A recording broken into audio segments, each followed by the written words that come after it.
Netcasts you love. From people you trust. This is Twit. Bandwidth for the Tech Guy is provided by CacheFly. CacheFly.com. Hi, this is Leo Laporte, and this is my Tech Guy podcast. This show originally aired on the Premier Radio Networks on Sunday, February 9th, 2014. This is episode 1056. Enjoy. The Tech Guy podcast is brought to you by ShareFile. Enhance your workflow. Send files of almost any size easily and securely with ShareFile from Citrix. Try ShareFile today for a 30-day free trial. Go to sharefile.com, click the microphone, and enter Tech Guy. And by Gazelle, the fast and simple way to sell your used gadgets. Find out what your used iPhone, iPad, or other Apple product is worth at gazelle.com. Well, hey, how are you today? Leo Laporte here, the Tech Guy. Time to talk computers, the internet, cell phones, camcorders, MP3 players, home theater, and all that jazz. Our digital photographer, Chris Marquardt, joins us in a little bit, too. 8888 Ask Leo is the number. 888-826-5537. That's toll-free from anywhere in the U.S. or Canada. Outside of that area, please, just don't hesitate. Use your Skype there and call me up. It won't cost a thing because it's a toll-free number you're calling. 888-827-5536. We talked yesterday about Flappy Bird, and I blame myself. I blame myself because the author, the creator of Flappy Bird, has declared that he is killing Flappy Bird as of tomorrow. If you haven't purchased it yet, get on out there and get it. His name is, I think, Dong Nguyen. And he created Flappy Bird. It's a solo effort. You played it, right? Don't, if you haven't. Trust me, don't. Do not. It's highly addictive and highly stupid. So it kind of goes together. Dong Nguyen said, I can't take it anymore on the Twitter. It's still up there right now, though, so and it's free. Story was, and I think this didn't come from the developer himself, but from people who did some math. It's free, but it's ad-supported. They were estimating he was making $50,000 a day on Flappy Bird. It is very simple. It's an 8-bit presentation. That means like Mario Brothers, Super Mario Brothers, kind of blocky graphics. It's just a little bird. Here, I'll play it for you. You can hear it. All the Flappy Bird addicts will go crazy when they hear the sound. Like, stop! Must play Flappy Bird. I think the sound's a big part of it. So you're this 8-bit bird, and you flap. It reminds me of Joust. Remember that old game? Oh. So the sounds are flap,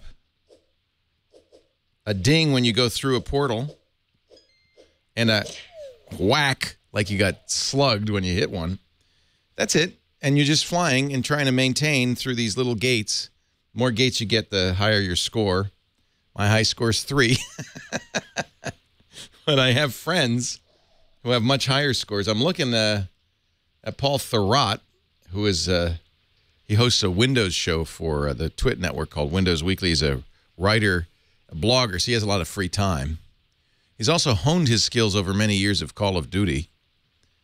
His Supersite for Windows is his website, winsupersite.com. Paul has managed through 118 portals. I've never seen anything like it. 118 portals. That's crazy. Most of you who are sensible have played the game and stopped. Said, this is stupid. This is enough. But enough of you haven't that, 50 million downloads. Actually, I guess Nguyen himself said he was making $50,000 a day, but still, I don't know. He could be... He tweeted... He just was there was too much attention. It was too difficult. Somebody replied to his tweet, imagine if Mark Zuckerberg walked away from Facebook because it was hard. A radio DJ, Tin Gamboa, says, I'm annoyed. Now, I think it might be a marketing stunt, and that's what some people tweeted. Oh, yeah, sure. Yeah, sure, he's going to take it down. That way, he'll get to 75 million downloads today.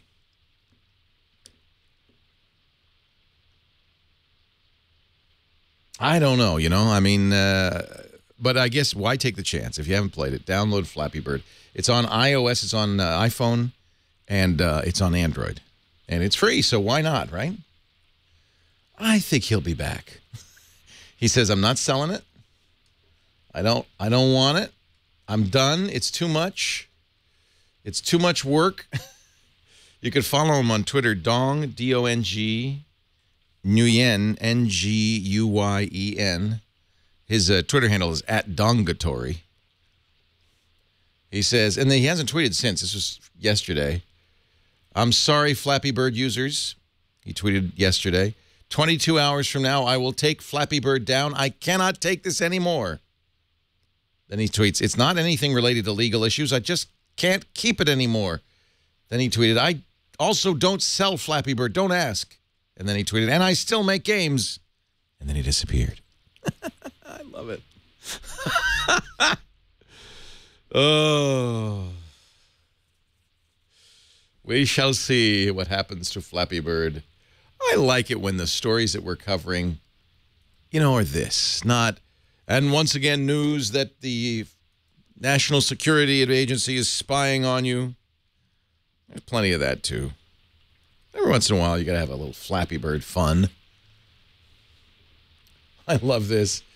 The Edward Snowden story doesn't die, partly because he and his cohorts in the press are releasing the documents bit by bit. But now the NSA has released some information. They said, hey, you know how he got all those highly classified documents? He used a commonly used shareware program, a web downloading site, to scrape all the data.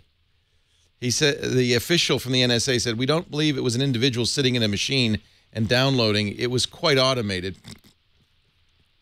Yeah, he found it on download.com. That's security. Well, they're probably blocking against a lot of really serious stuff, but they just forgot to think about, a web page downloader. Oh, I guess Flappy Bird's gone. Is it gone? Oh, it's gone. It's gone. Flappy Bird is gone. Oh, yeah, if you search for Flappy, there's 8,000 clones. It's not that hard a game to clone. So immediately, people expecting, Apple has the worst search on the iOS store. Immediately, people started creating clones. Here we go. Let's see. I searched for Flappy. I've got Fly Birdie, Flappy Bird Flyer, Flying Flappy Unicorn Bird, Magic Duck Unlimited, Smarkle Flyer. Some of these look exactly like Flappy Bird. Flappy Penguin, Flappy Turkey, Cute Tiny Birds, free. There's a Flappy Bird that has sharks. It's called Shark. So don't worry, there's no Flappy Bird, but somehow we'll survive. Let's see if I'm just checking the iPhone store. Yeah, Flappy Bee, but no Flappy Bird. No Flappy Bird. Fluffy Birds? Sure. Flappy Plane. See, if you really have a Flappy Jones, there's plenty of Flappy things you can download from the Flap Store, App Store. No lack. No Android either. I'm sorry, I should have told you sooner. I apologize. How long before he's back? Flappy Bird 2.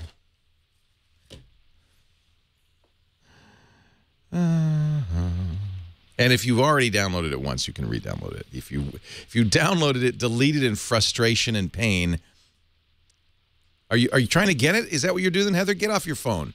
We've got work to do. Can you imagine how many hours of wasted productivity are due to this one game?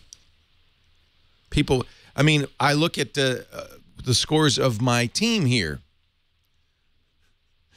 Glenn Rubenstein, 48. Now, he didn't get those 48 Flappy Bird points. just while doing work. He was Josh Windish. How many do you have, Josh? Patrick Delahanty. Yeah, I see your score. 8888. Ask Leo. Leo Laporte, the tech guy. Yeah, and I just wasted my first segment on it. I oughta.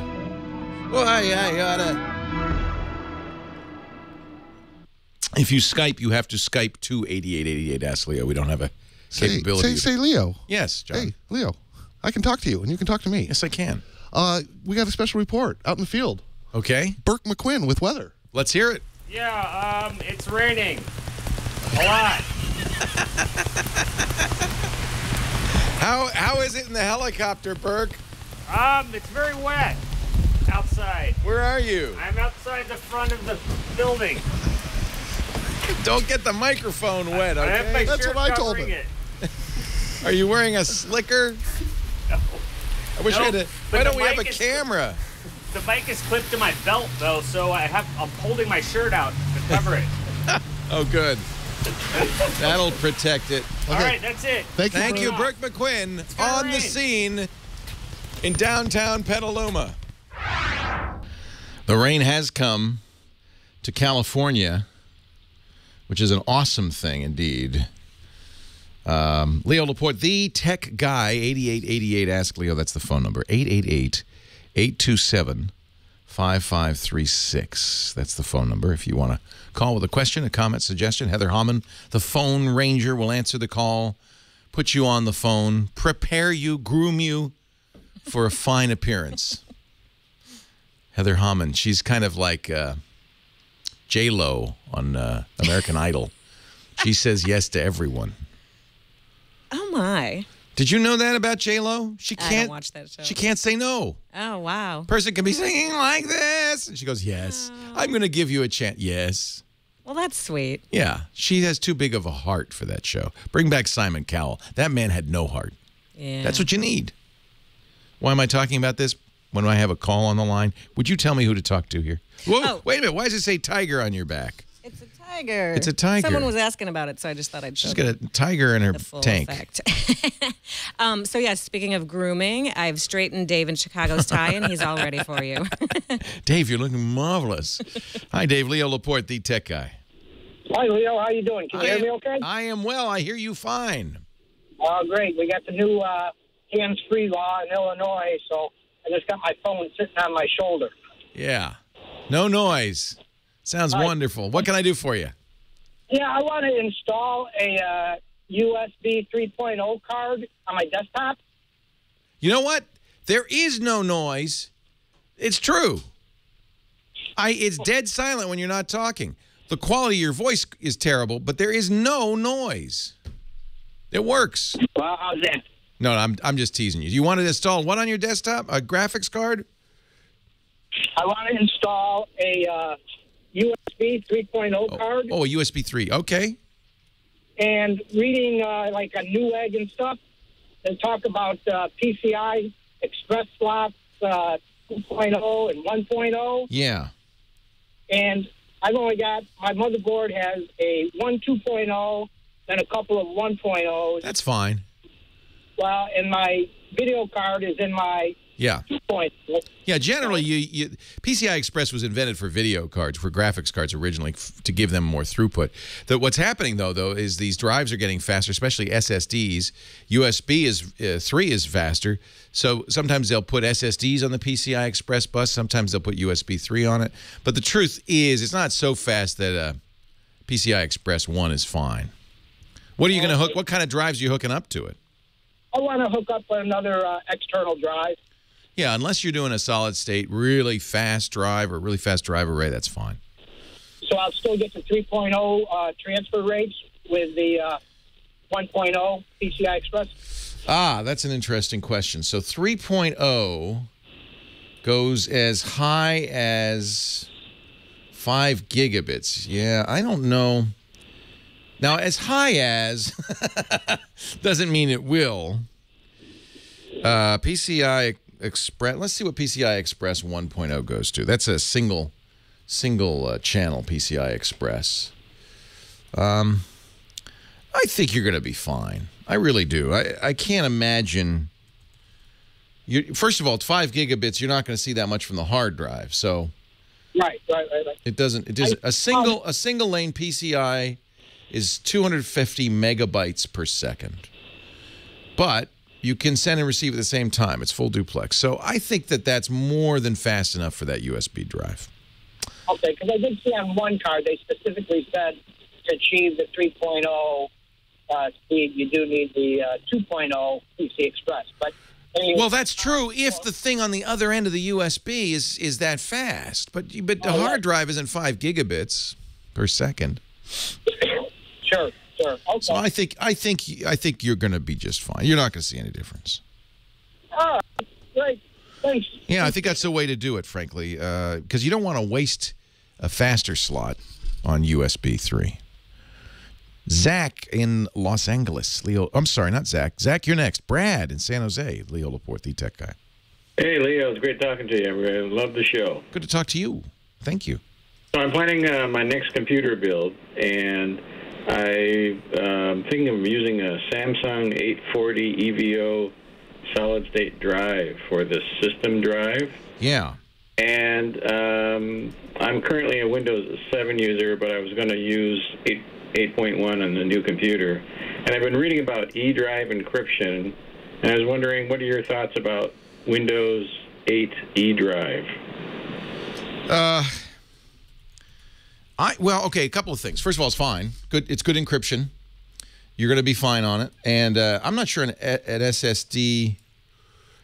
I think I wouldn't even use an SSD without whole drive encryption on it, because SSDs don't really erase data. So there's always the chance that you're going to have data left behind even without encryption. Having said that, it depends who you're worried about, because one doesn't know if there's a backdoor in closed source encryption software. By which I mean, and unfortunately, we've seen a little evidence of this from the Snowden releases. It's possible that if you're using encryption software like Microsoft's or Apple's or some other companies, that you can't see how it's written. You don't know if there's a backdoor for the feds. Now, if you're worried about the feds, in other words. No, I'm not worried about Yeah, you just want generally to protect yourself, and I think that's just fine. In fact, it's easiest when you use the built-in encryption. Avoids a lot of trouble. You can go out and use TrueCrypt, which is an open source program. And then, with TrueCrypt, in theory, because we can read all the source code, we can manually verify for ourselves, or some expert can manually verify for you, that there is no backdoor, governmental or otherwise. The other issue with backdoors is that even if you're not worried about the feds, if a backdoor exists, there's always the risk someone else will find it and use it. So we don't. I don't like closed source proprietary encryption for that reason. However, that's a theoretical threat. I don't think you're going to have any problem. In fact, I recommend you do it, especially with a solid state drive, since there is no other way to protect yourself with solid state. There's no, normally when you give away a computer or a hard drive, you can wipe it. You can use something like DBAN. It will write data on top of the sectors and then erase it and write it again, that kind of thing. It doesn't work well with solid-state drives because of the nature of the solid-state software, the wear leveling. You can't guarantee that you've overwritten everything. And so some data almost always leaks through the secure erase. So I do actually always turn on encryption on all my solid-state drives, even if they never leave the house, just in case you want to give it away. We're going to get to you, Zach, in just a minute. I don't want to start and have to take a break. Coming up in a little bit, about an hour from now, we've got Chris Marquardt, our digital photography guru. Our website is techguylabs.com, techguylabs.com. You can go there and find answers to all the questions, audio and video, too, after the fact. James DeRuvo's writing everything I say down as I speak. So, and one more thing, if you go to techguylabs.com, by the way, you'll see a link to the chat room there and the phone number. But if you go there and you look at a question and you have a thought, because I know some of you sit there and you say, Leo, you're wrong. Please put it in the comments. It's very, very valuable. You add value to the site as a whole. Always free, always open. TechGuyLabs.com. Leo Laporte, the Tech Guy. More calls right after this.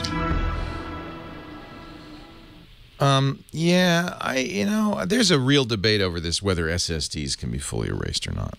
I'm not convinced they can. How we doing?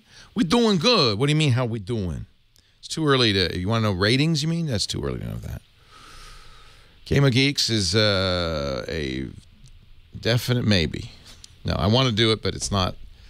It's a fairly elaborate thing to do, so it's not imminent. Let's put it that way.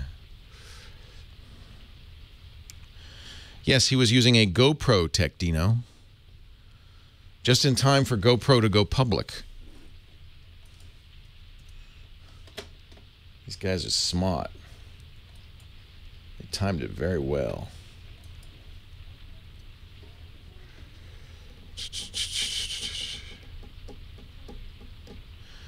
That's a good question. I don't know if you'll need TPM. Most new motherboards do have TPM.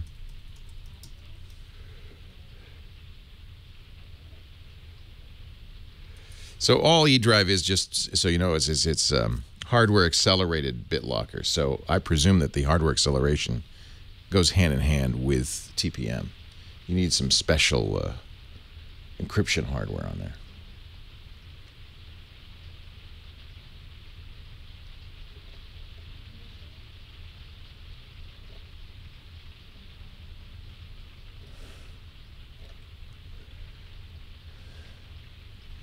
And I'm looking at a non-tech's reviews of the hardware encryption, and basically the bottom line is, while there's always some hit to hard drive encryption because it's hardware-based, it seems like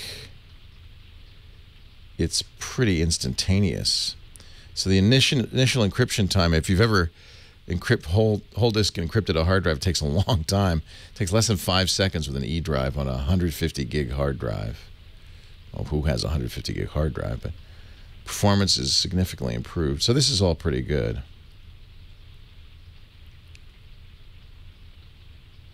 So that's key. You don't have to have TPM because the hardware encryption is on the device. That's why he has that Samsung EVO drive has the hardware on it.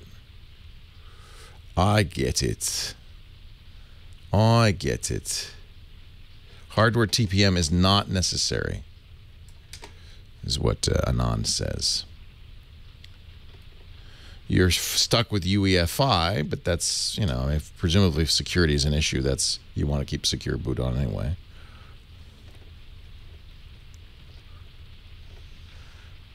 He does say it's easier with TPM.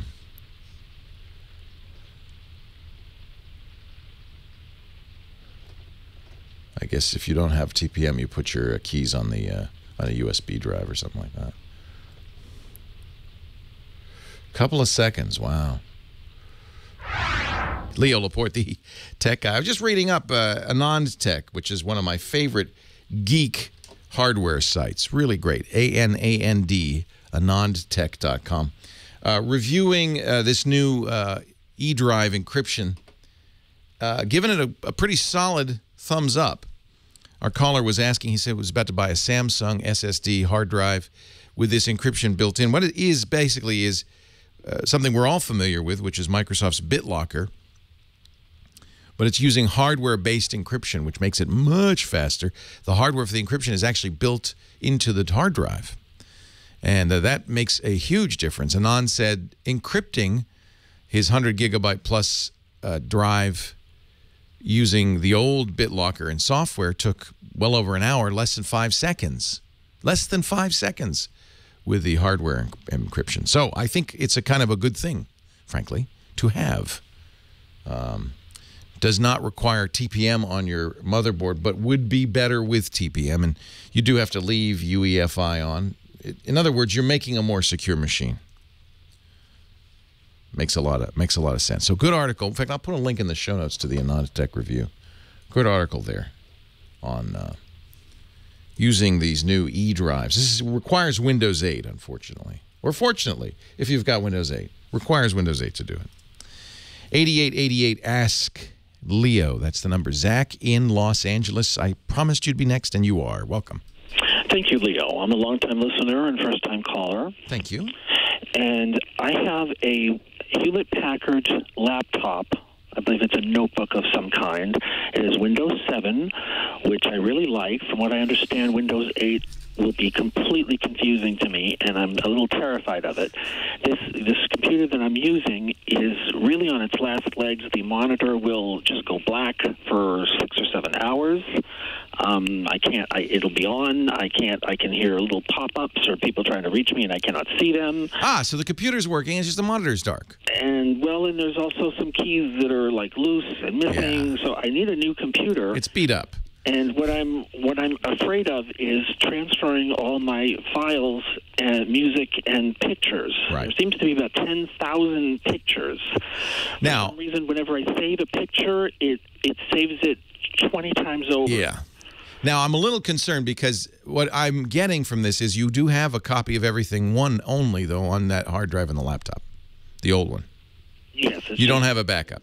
I have a 3 terabyte Seagate backup, but I am never sure if it is actually backing up. Yeah, I hate that. Are you using Microsoft's backup program? What are you using to back up?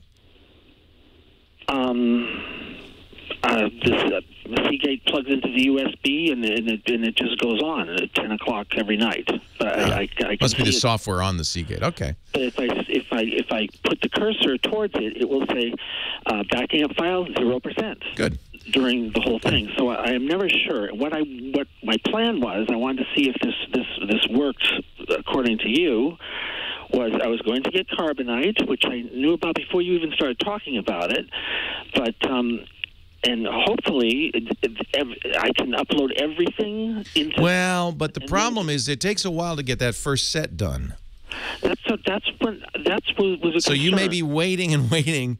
So that's one of the reasons they give you that 2-week free trial is because what they're hoping, depending on the amount of data you have, and you can figure, and the upstream bandwidth you have, you can figure out how long it'll take.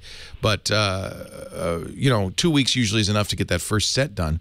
But that's 2 weeks. It means you'd have to wait. So I think carbonite's good. Don't hesitate to get it. But this is, since you haven't been using it all along, this isn't the solution for right now. You're going to get a new computer soon. Fortunately, you've got this 3 terabyte and you're in good shape. I would just drag your documents and settings folder from your old machine over onto this 3 terabyte hard drive. That'll get everything. Okay, let me write that down. Drag? It's called Documents and Settings, and it contains your account and every other account that's on that machine in that one folder. You just drag that all over. I drag it to the Seagate. And put it on the Seagate. It'll take a while because it's going to copy everything. But now you have a full backup of all the files, not just your files, but anybody else who's logged onto that computer. You're all set. Well, there's no one else that's logged on to it. I'm just still a good idea. Maybe you have a dummy account, whatever. I have some irreplaceable music, things that... Well, and now, that's step 2, because you want to verify that. And one of the reasons I don't like the blob-style backup programs Microsoft offers, probably the Seagate offers, is you have a big file on there, and you're looking at that, and you don't know what's in there.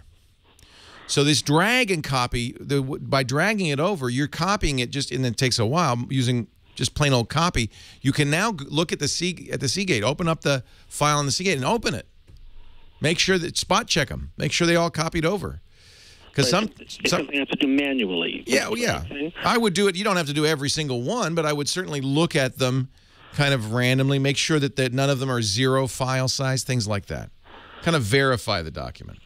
Okay. Well, I'm in a position to get a new computer, and I just wanted my information safe someplace in case the one I'm using for some reason does kind of bust on me. Yeah. That I'd be able to extract everything into the new one. Well, and that's why really what this is I want a good copy of my data. That's your backup. You want to have a good copy of the backup, okay? So even if the pictures come back and there's 20 of them, I still would rather have 20 of them than yeah, you want them all. And the nice thing is you don't have to restore them all into the new computer, but you've got a copy on that 3 terabyte Seagate in case you ever want them. Now, I do have to ask you what version of Windows you're using. 7. Okay. So it's not it's documents and settings on every version prior to 7. I assumed your notebook was pretty old. It's not that old.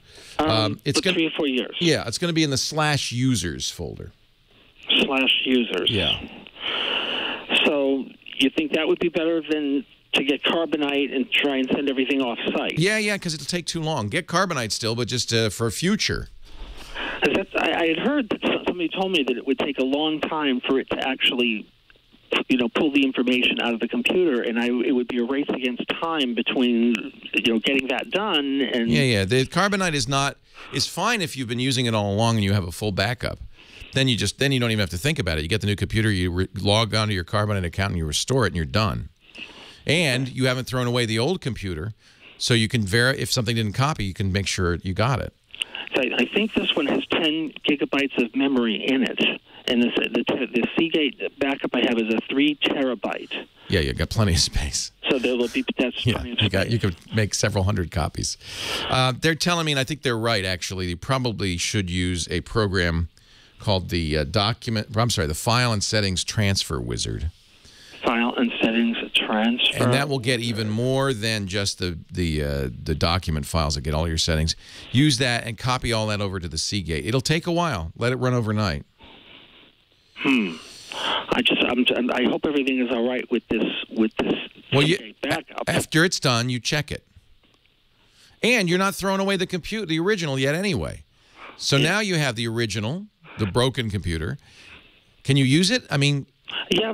It's if I you plug it into a monitor on a few times, the monitor will come back. Yeah.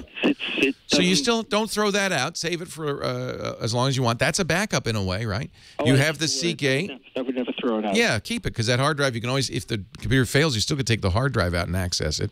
So that's a backup, and then the Seagate will be another copy.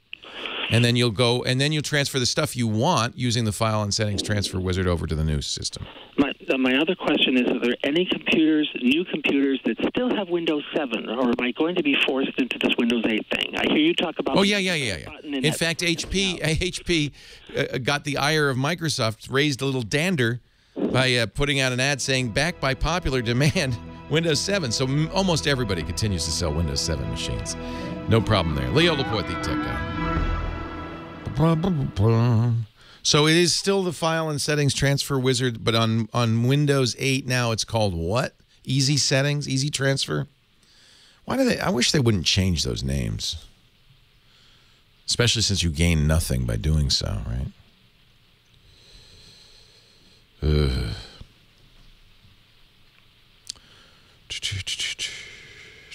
You can leave the music up a little bit, John. Because it sounds like I've lost them completely. Leave it up a little bit, because it sounds like I've lost them completely. I'll put it up after the commercial. Okay. Marquardt hasn't updated its soups, so it might be the same soups as yesterday. What's your feel? I don't really want soup. Oh, how about a Dutch crunch? I don't really want that. That's too fattening. What about? Oh God, it's not. The problem is, have you ever had this happen where you eat at a place too much and now you don't want to eat there anymore? Yes. That's what's happened. You want us to go to the tea room? No.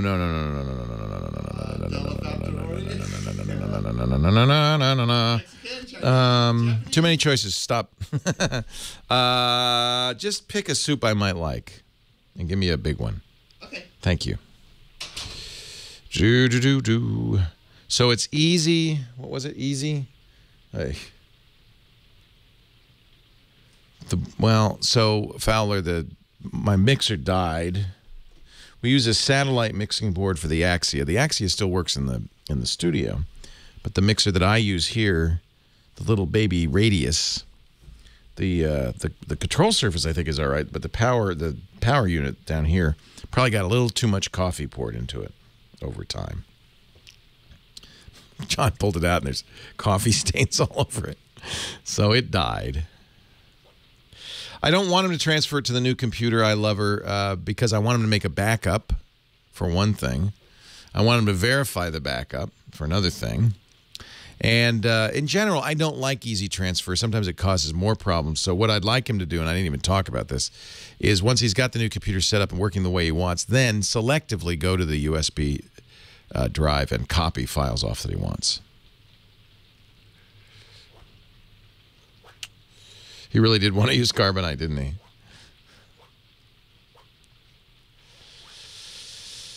I used, for the S4, I used, what was the name of that? I don't have it here, I don't think. It was good. Was it the Spygen? I think it was. It was a really nice case. It was like it's like an astronaut coffin. I think this is it. I'll tell you in a second. Yeah, this is it. The Slim Armor.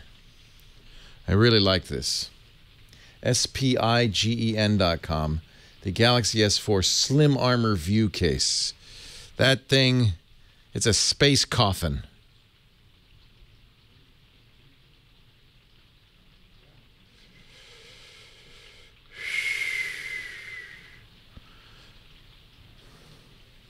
No, VQ, I don't. I do believe that Lisa does some budget planning, spreadsheets and stuff like that for finance, but I'm really not a successful businessman. I just kind of do whatever I want. Leo Laporte, the tech guy.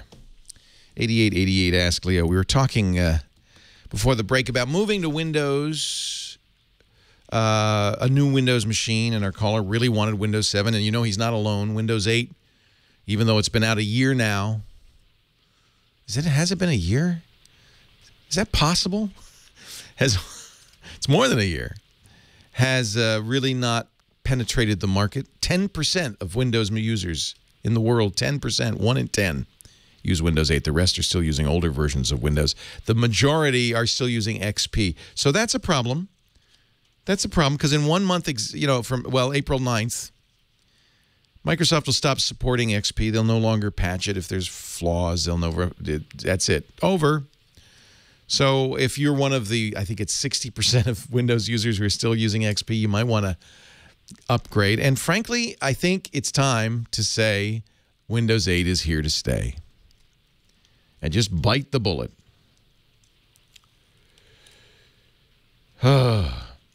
Windows 8.1 Update 1 comes out, I think, next month. We're not sure exactly, but we're thinking next month, thereabouts.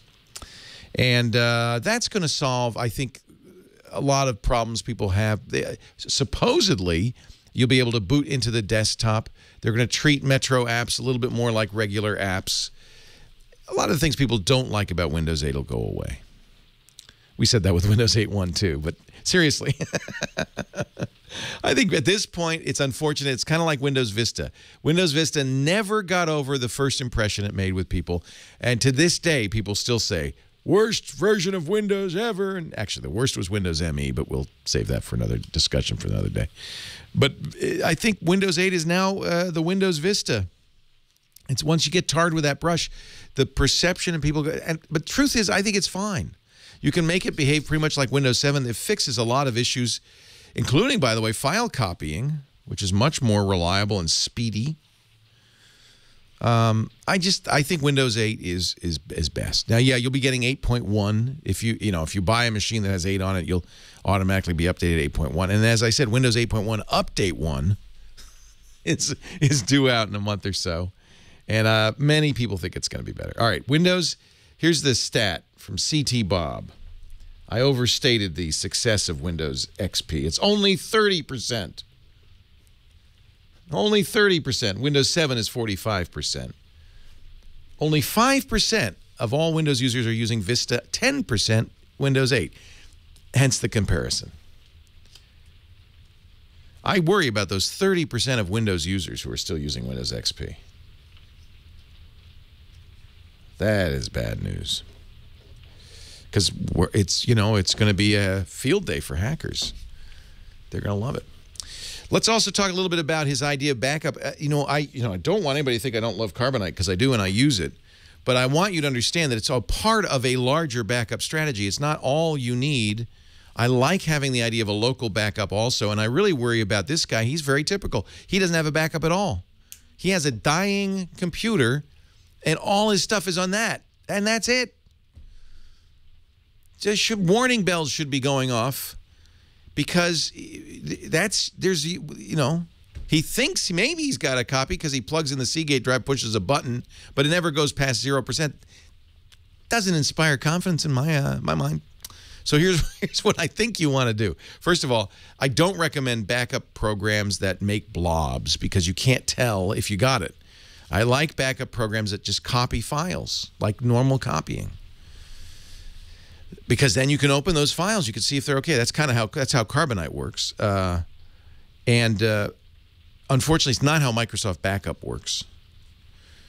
So generally what I like to see is somebody making periodic, preferably daily copies to a local external drive that's always there. You can check it. You can open files from it. You can make sure you're getting the backups you think you are. Plus Carbonite. Between the two of those, you know, you've got 3 copies. The original, don't erase the original. Then you only have 2 copies. A backup, just because you name it a backup doesn't make it a backup. You have to have multiple copies. That's what makes it a backup. So you have the original on the computer. You have the external hard drive. That's 2 copies, and the 3rd copy is up in the cloud. That's the kind of backup you want to do.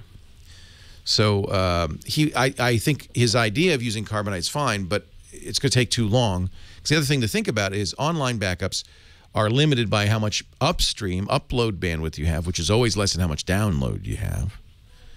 Plus, remember, a program like Carbonite is not going to take over your computer, not going to take over your bandwidth. It's going to be gentle. So it's not even going to use all of that bandwidth. It's going to trickle those files up.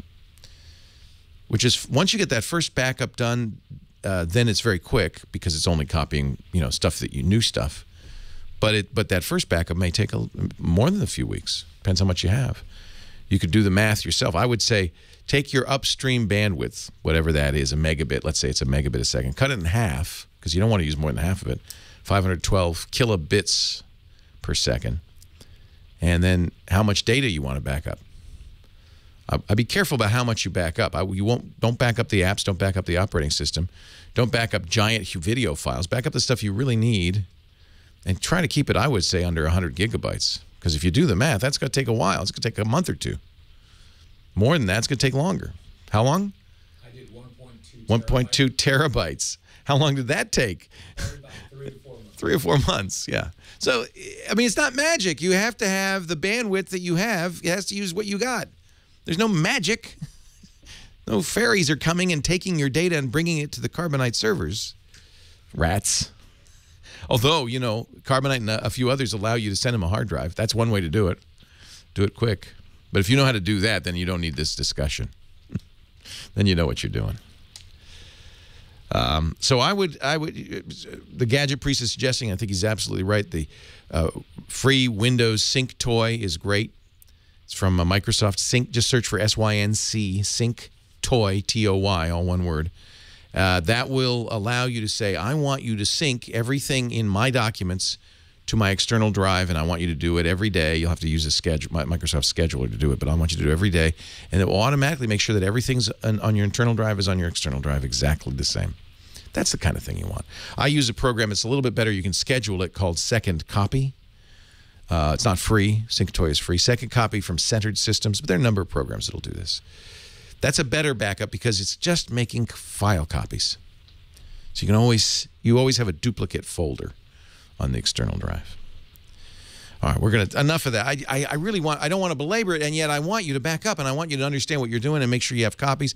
And I hear so many things all the time. I hear people say, yeah, I made a complete backup, so I erased the originals. Now you don't have a backup because you only have 1 copy. If there's 1 copy, it's not a backup. A backup, in my mind, 3 copies, 1 of them away from the computer, off-site, somewhere else. Now we say hi to Myrna in Lake Arrowhead, California. Hi, Myrna. Good morning. Non-technical first. Was I supposed to hear about your soup need while I was on hold? Yes, I'm sorry about that. You have my deepest apologies. So when you're on hold, you hear what's on the radio show, but you also hear the in-studio conversations during commercials. I did. You had the choice. I could have played commercials down the line, but I thought you'd rather hear what flavor soup I want. That and the coffee on the mixer. Yeah, I did spill some coffee on the mixer. Hey, would you hang on? Because I don't know what your question is, but I can't wait to hear about it. Myrna, you're next. We got to take a break, though, for local news. Leo Laporte, the Tech Guy. Our Tech Guy Show brought to you this week, the podcast brought to you this week by ShareFile.com, and actually brought to you every week by ShareFile in one sense, because I use ShareFile to share the audio for this show and the ads in the show with all the radio stations. I love ShareFile. It solves a real problem for me. In fact, it probably will solve a problem for you. In business these days, almost every business email has an attachment, a PowerPoint presentation, a contract, a document, a spreadsheet. It's not unusual. In my case, audio. We need the information to be received. We need to get it into the right hands, but we also need to control it. In some cases, we have a legal fiduciary responsibility to keep it private. And I can tell you a lot of the file sharing techniques out there are not designed for business, not designed to protect you or your clients. ShareFile is designed by business for business from Citrix. So, I mean, they know business better than anybody. They send not an attachment, but they send a secure link via email. In fact, if you have the Outlook plugin for ShareFile, it's awesome because it looks just like you're sending an email. You don't want to send these giant files via email. There's no security, no privacy. If it's a big file, it could bounce back. ShareFile lets you send files of almost any size with the highest degree of security. You'll get a notification when your file's been opened and by whom. It's easy to use. It integrates into any business. In fact, ShareFile can be customized and is for dozens of different businesses, from accounting to real estate and more. They really take a look. In fact, if you go to sharefile.com, browse around, sharefile.com, choose your industry and read about how they've customized it. Are you in the legal industry? ShareFile is really great for sharing contracts and documents for pleadings. You have access to your stuff in your ShareFile at all times. In fact, it synchronizes.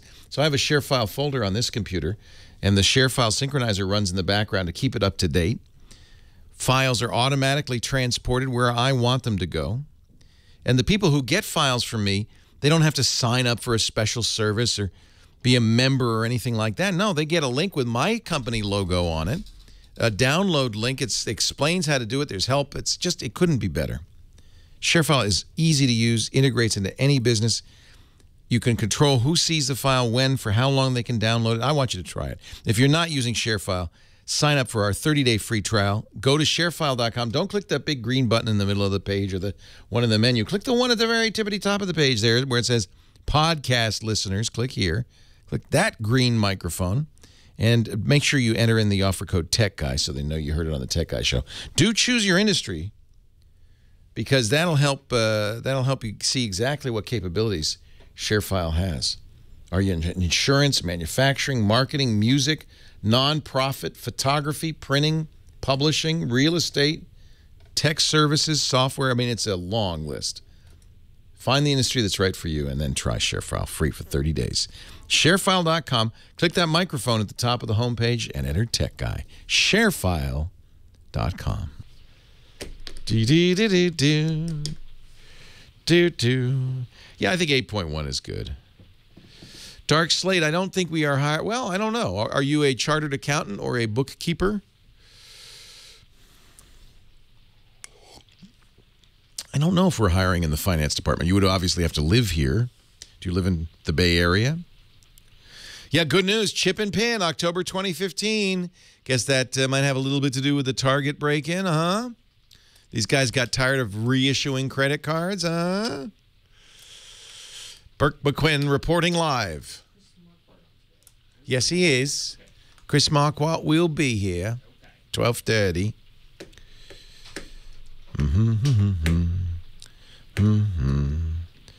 Well, Dark Slate, email jobs@twit.tv with your curriculum vitae. So actually, Carbonite, when CryptoLocker, and they may even still have it, when CryptoLocker started becoming a real problem, Carbonite actually set up a CryptoLocker strike team to answer calls from people in businesses who were being bit by CryptoLocker. Carbonite is not a hot backup, so I think that I know it's okay with CryptoLocker. That's the virus that encrypts your files. But call them because they have a special team of people to support you finding out about how it protects you against CryptoLocker. That's good. Xerox your drive. It's fast, it's easy, it's ineffective.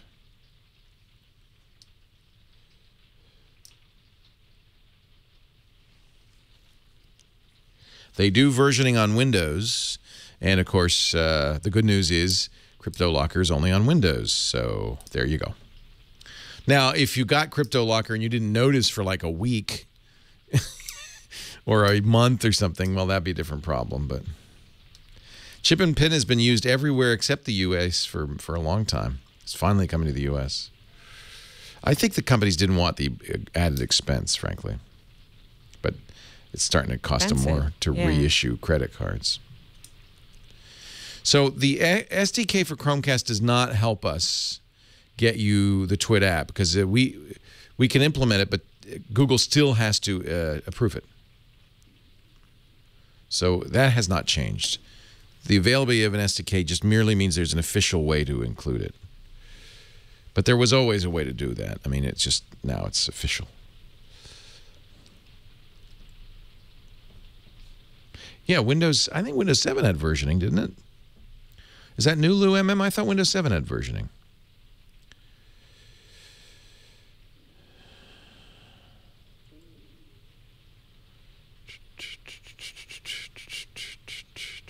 So, Big Ginge, what do? You don't have to use a pin. Oh, Coin's been dead. If you get a coin, let me know, will you? Coin was never alive. Yeah, what a surprise. Oops. Shadow copy, right. That's what I thought. That's what I thought.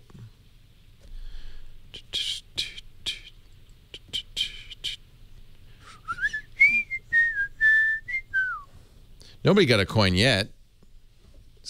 You don't get it till August or something.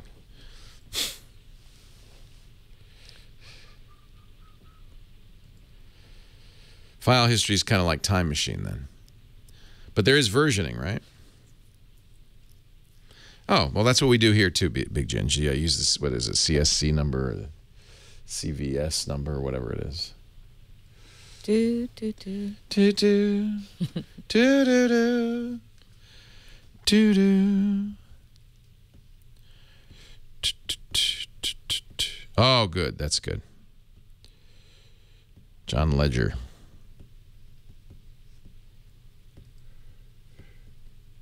It's not dead. Not dead. No, Fine Hawk. It's not dead. I'm skeptical. That's all. It's not dead. Although if everybody goes to chip and pin, then they got a problem. Then they have a problem. That's right. In fact, it did send pin numbers. But the reason it helps is because it's much harder to duplicate the chip. So the chip and pin is two things. It's having a credit card with a chip in it and having to use a pin number. And while you can, if you have the information, duplicate the credit card with chip in it, the thinking is it's hard to do. Wow, John, is it like he's wearing a polar parka? Holy cow, is it raining out there? Thank you very much. Very much. Oh, my favorite. Nice choice. Seafood stew? Creamy tomato bisque. Tomato basil bisque. And so good for you. It's a fruit soup. I love tomato. Tomato. Is that right? No, love apple. Apple is what they call. A tomato is a love apple? In Italy, yeah. I guess. Pomodoro. Oh, yeah. I heard that. Pomo is apple. No, it's a golden apple. Pomodoro. Golden apple. Uh-oh. So don't worry. We'll take care of that in moments. Oh, my God. We had such a fun Broads and Broadcasting brunch yesterday. Oh, how fun. Of course, I got there late because of being up here. Do you do that in your jammies and your negligees? No, but there was an element of... look at me, I'm Sandra D. You know that part from Grease? Because somebody was smoking on the porch. I like it. This comes with the park out. Yeah. In Portland, you can tell the tourists by the people using umbrellas. Right. Never use an umbrella in the pouring rain. These are called umbrellas. Yes. Technical umbrella. No, raincoat. Technical raincoat. Yes. Look at me, I'm Sandra I have an D. invisible force field above my head that blocks out the rain. Yeah, that would be good. Anyway, I don't know if I should name names of local celebrities, but this one girl runs out on the porch and she's like, "Oh my God, are you you guys smoking? It was just so, Oh, boy. like Sandra D. Oh, my God. She's probably like 55 years old, so I shouldn't I know. say That's girl, what's funny about it. I know. No, I like it because you're maintaining your youthful attitude. Exuberance. Oh, my gosh. And I feel like, here I am, 57. I feel like I'm 33 and a third. Yeah. Yeah. Well, and one of the gals who was in it and got out long ago has these great rock and roll tales of like, oh I dated the drummer from Bad Company and almost moved to Europe with him. And it's very Almost Famous, and which got me excited about that film again. So I rented it. Isn't Plus Philip to see Seymour Philip Seymour Hoffman in it. Yeah, as Lester Bangs. Yeah. So good stuff. That's his real name, by the way, Lester Bangs. That is weird. It is a strange name. And he's in that REM song. How does it go? Cheesecake, jelly bean, Lester Bangs. Bad Company's drummer did not explode. That was Spinal Tap's drummer. What?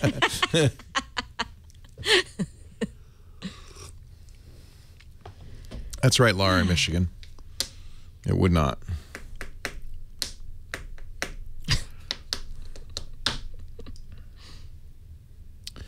Yes, I'm 29. 29. A big birthday coming up this year. The big 3-0. How exciting for you.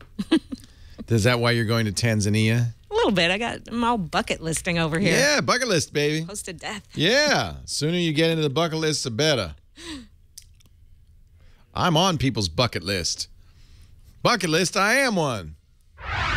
Well, hey, how are you today? Leo Laporte here, the tech guy. Time to talk about computers and the internet and cell phones and camcorders and MP3 players and home theater and all that jazz. 8888 Ask Leo is the number.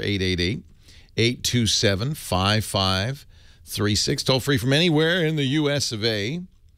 Outside or Canada. Outside the U.S. or Canada. My goodness, all you have to do is use Skype. It's toll free, so it won't cost you a penny. Just use your Skype out there. So you remember the big deal, the Target break-in where we thought first, 40 million credit cards stolen. Then we thought, 70 million credit cards stolen. Then we found out it was as many as 110 million credit cards stolen. I have to think that might have had something to do with the fact that finally we're going to see the end of the credit card as we know it in the United States. This has happened all over the rest of the world. But I think the cost of replacing so many credit cards has finally convinced Visa and MasterCard and Discover Card that they got to do something. So they're going to adopt, starting in October of next year, so it's October 2015, the chip and pin technology that's used around the rest of the world. Not sure why this never took a hold in the United States. There were moves to do this a long time ago. It's much more secure. The way it works, if you buy something in Europe, you insert your credit card into a slot. Usually if it's a restaurant, the server brings it to you, a little machine. You insert your card, or he'll swipe it for you. You enter a PIN number, and you may or may not have to sign a receipt, but that's an extra level of security because the card has not merely a mag stripe in it, but an actual chip. And the pin has to match the chip. The reason they think this would make it more secure, well, there's several reasons. One is, of course, the entry of the pin, although we did learn that the Target break-in did include the hackers were able to get pin numbers. However, the credit cards embedded with these microchips are harder to duplicate, and this is the key. They're more expensive to duplicate, so it's much more difficult. Now, I will, if you've been paying attention, you know that anytime we say, it's so much harder for hackers to do this, hackers immediately go, no, it's not. And they demonstrate a technique around. Where there's money to be made, I have absolute faith hackers will figure out a way. But it's more expensive, more difficult to clone a credit card if you have to put this microchip. And the microchip has to have embedded in it this PIN number. You can imagine that'll slow them down.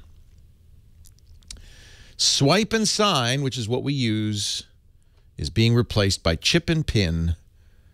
October 2015, all the big credit card people are going to do it. Now, somebody's been asking in the chat room, and it's a good question, what happens when you use a chip and pin card online? It's very much like any other online transaction. Obviously, you're not signing a piece of paper online either. You'll still give your credit card number. You'll give that 3 or 4 digit number on the back of the credit card as well. And you'll probably be asked for some verifying information, your zip code or billing address, that kind of thing. So online will not change and may not be more secure. But frankly, a lot of credit card, I think people assume that online is a source of a lot of credit card fraud. It's not. The Target heist came from point-of-sale systems in Target. They got in, it turns out, we think now, it got in through an account set up for the air conditioning maintenance guy. The HVAC company that serviced the Target stores had an account on their computer systems. The bad guys, the hackers, figured out what that account was, injected malware, probably very similarly to the malware that you might get injected on your computer, either through an email, a targeted email, that kind of thing. The malware specifically targeted at the point-of-sale software used by Target and, by the way, many other retailers. And boom, 110 million credit card numbers and PIN numbers gone. So I suspect that was the final straw. So many credit cards companies had to replace credit cards. They said, we're going to do something about this. Although MasterCard said, no, we've been planning this for several years and blah, blah, blah. I don't know why it never took off in the U.S.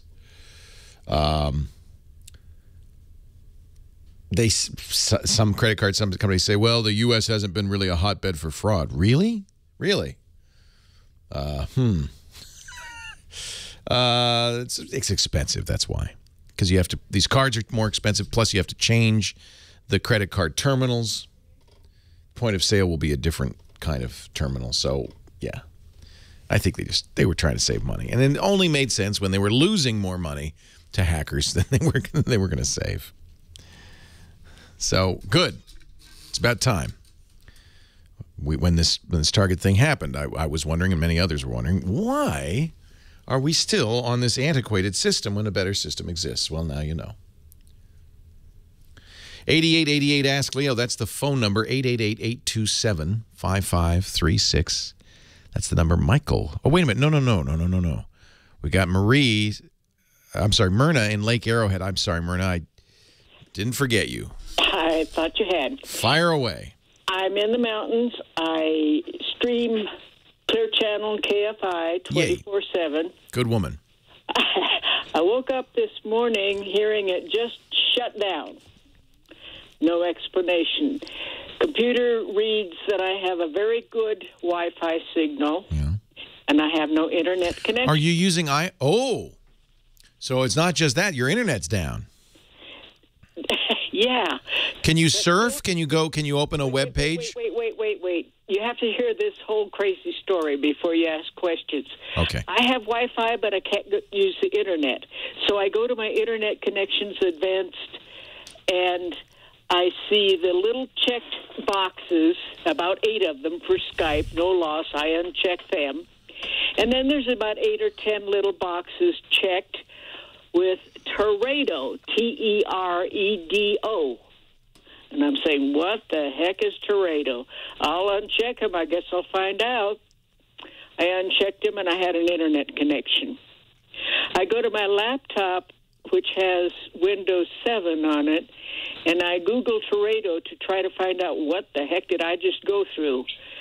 And I find a Microsoft instruction for turning off Teredo. So my question is, what the heck did I just do?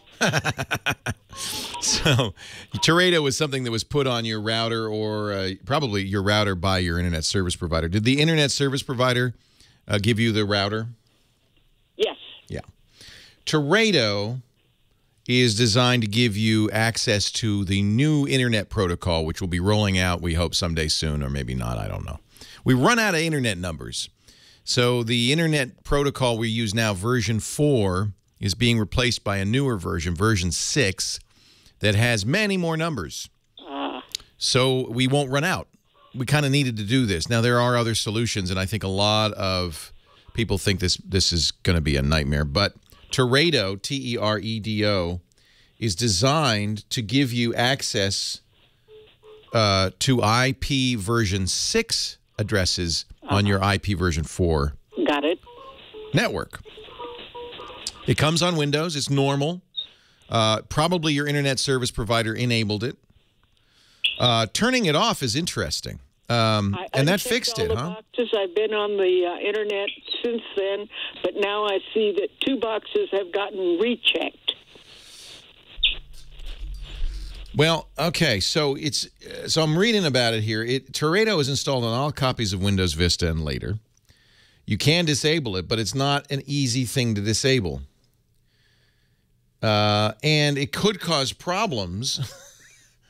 I'm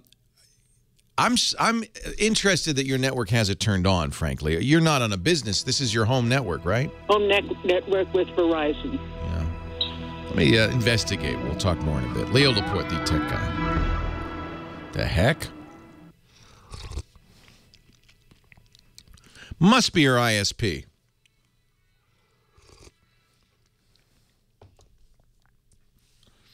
Must be your internet service provider.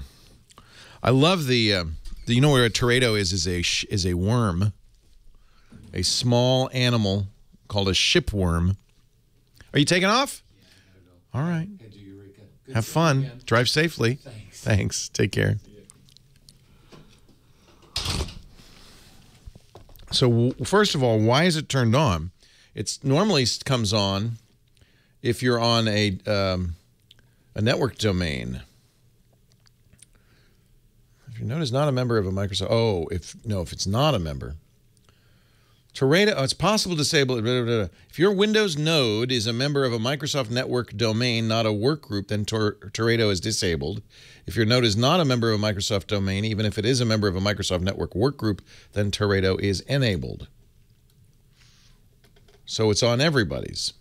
Is that right? This is an article from Sixscape. Let me give you the link, chat room, and James DeRuvo.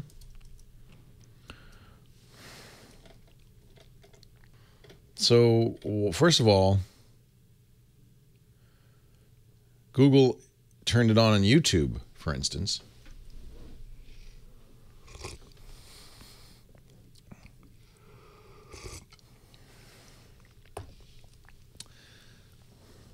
So, wow. Did you see this? YouTube enabled IPv6, and all of a sudden, 250,000 IPv6 connections were turned on. This was automatically done by Teredo.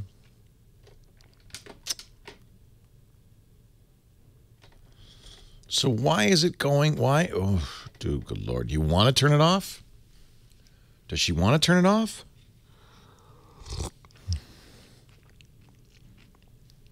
And why did turning off Teredo make iHeartRadio work again? Ah, it's the Verizon Security Suite. That makes sense. That makes sense.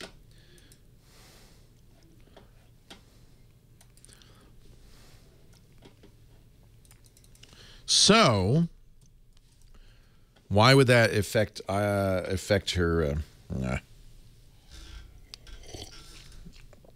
Yeah, I see this Tom's Hardware.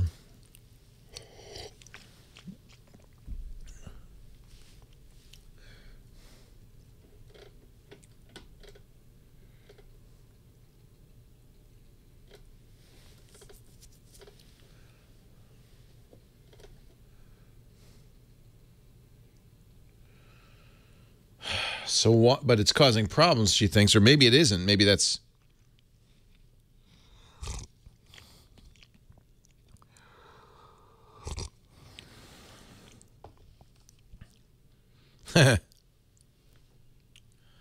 Yeah. Don't fiddle with the checkboxes is what you're saying. We've got the Teredo mystery. We're talking to Myrna in Lake Arrowhead, California. She has Verizon. Verizon's Security Suite, I found in the break, turns on Teredo. Teredo's harmless, by the way. Nothing to fear. And I don't think it was related to why your radio stopped playing. No, wait, it was all internet. I couldn't connect to Google, Yeah. I don't think it was related to why the internet stopped working. All I did was uncheck the boxes, and then it worked. Well, I guess you could call Verizon. Not that that's going to be wonderful, but that is something that the Verizon security suite turns on, and so it's because of them that you see it. Normally, I don't recommend you go into the network settings and uncheck protocols. It's called a protocol. It's a rule book for how to communicate with the internet. Right, I knew that, but I was surprised that there were 8 or 10 boxes all checked. Yeah. You want to leave it on. So I would check them all and see if your internet continues to work. If it does not, wow, you've discovered something. Well, I think it's unrelated, frankly, is what I'm saying. What a coincidence it was. Well, but these things happen. It is the default for the router. It should be turned on. You're actually using it in some surprising situations. There are websites that I don't think there's anything you need it for, but if Verizon has it enabled, then I would leave it on. My concern is if it really did block your internet. So let's do an experiment.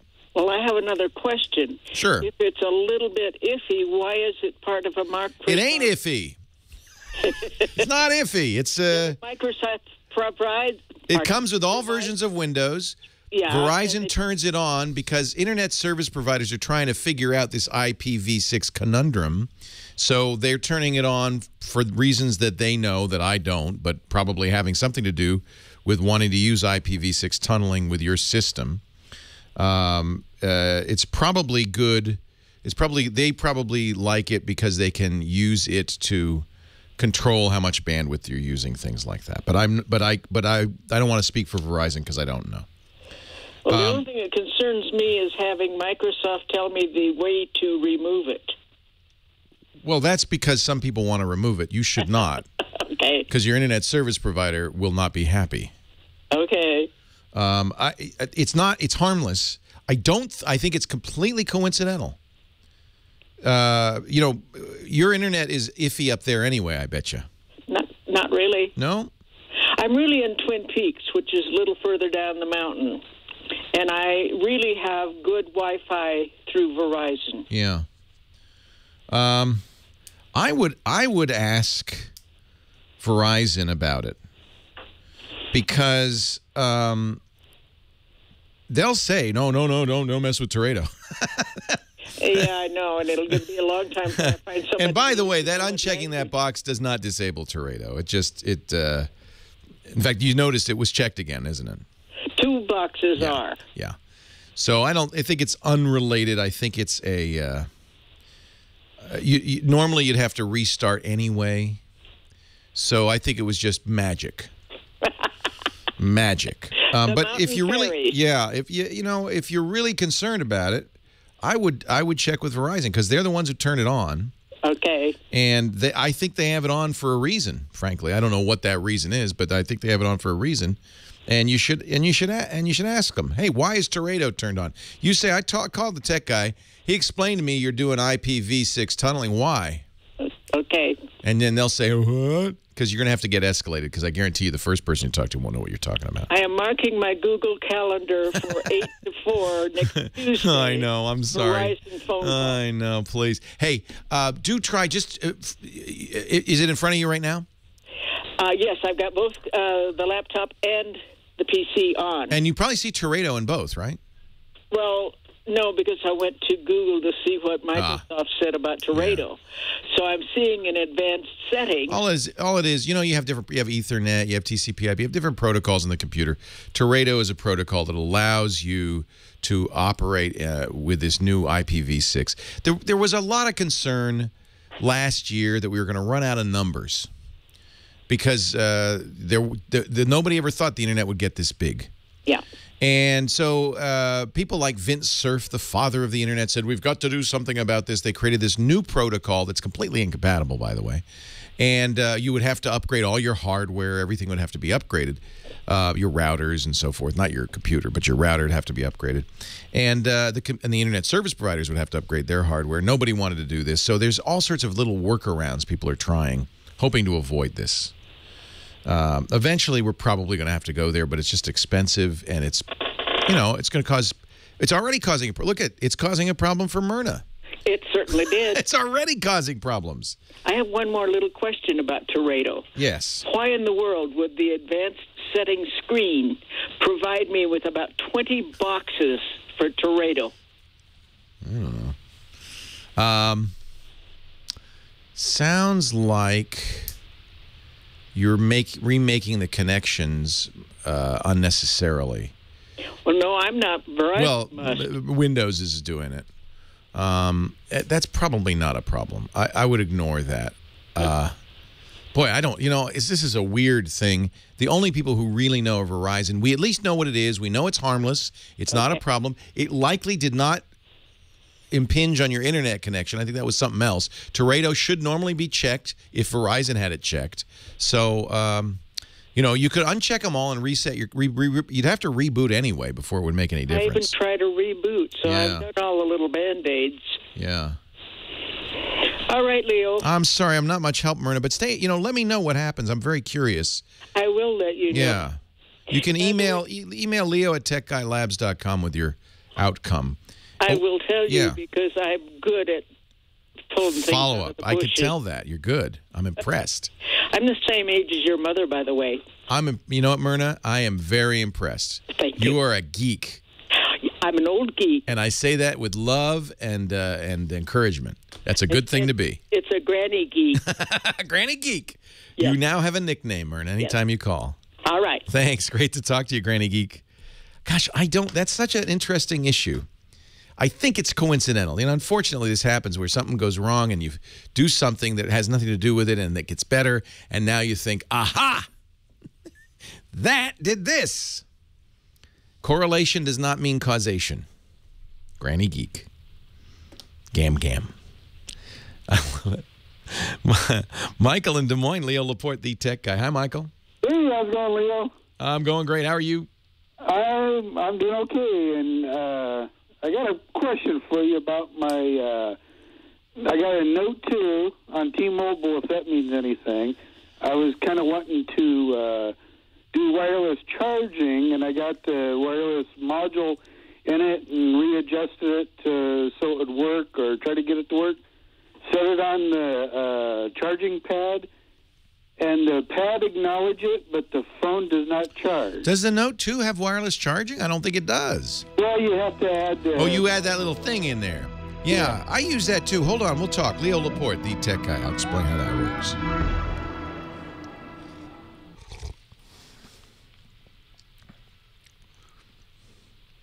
So, what do you think, guys? Please You can hold. call Chris Marquardt now, by the way. What do you think Gam Gam is up to there?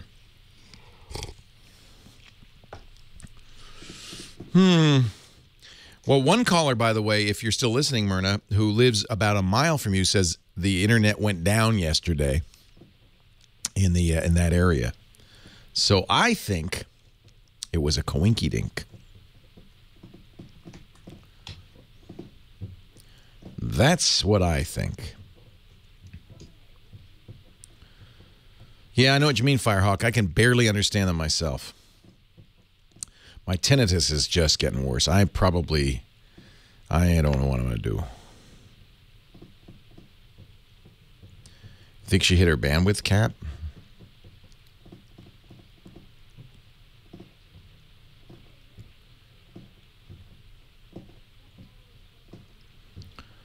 You got tinnitus?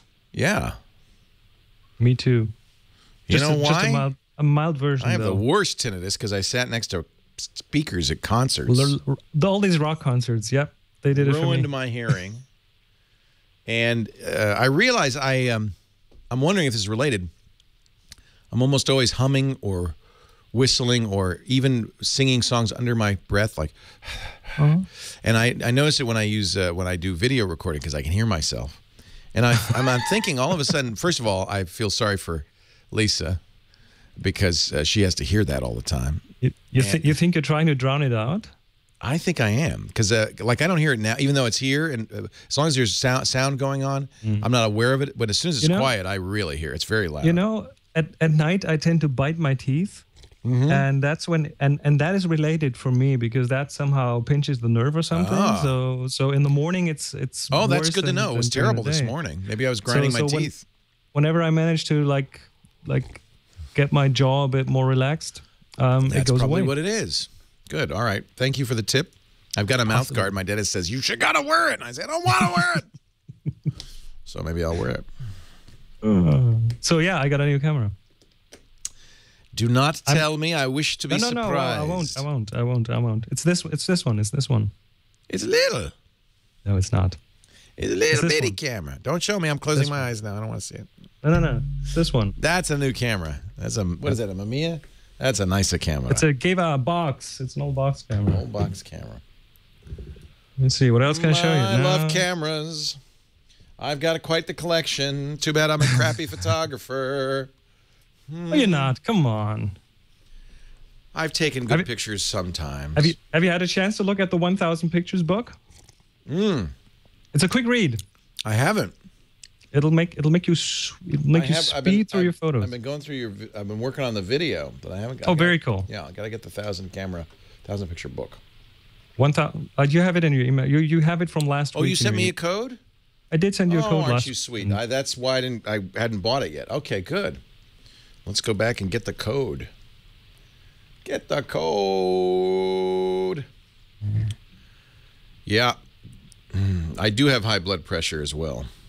Mild high blood pressure. Mild.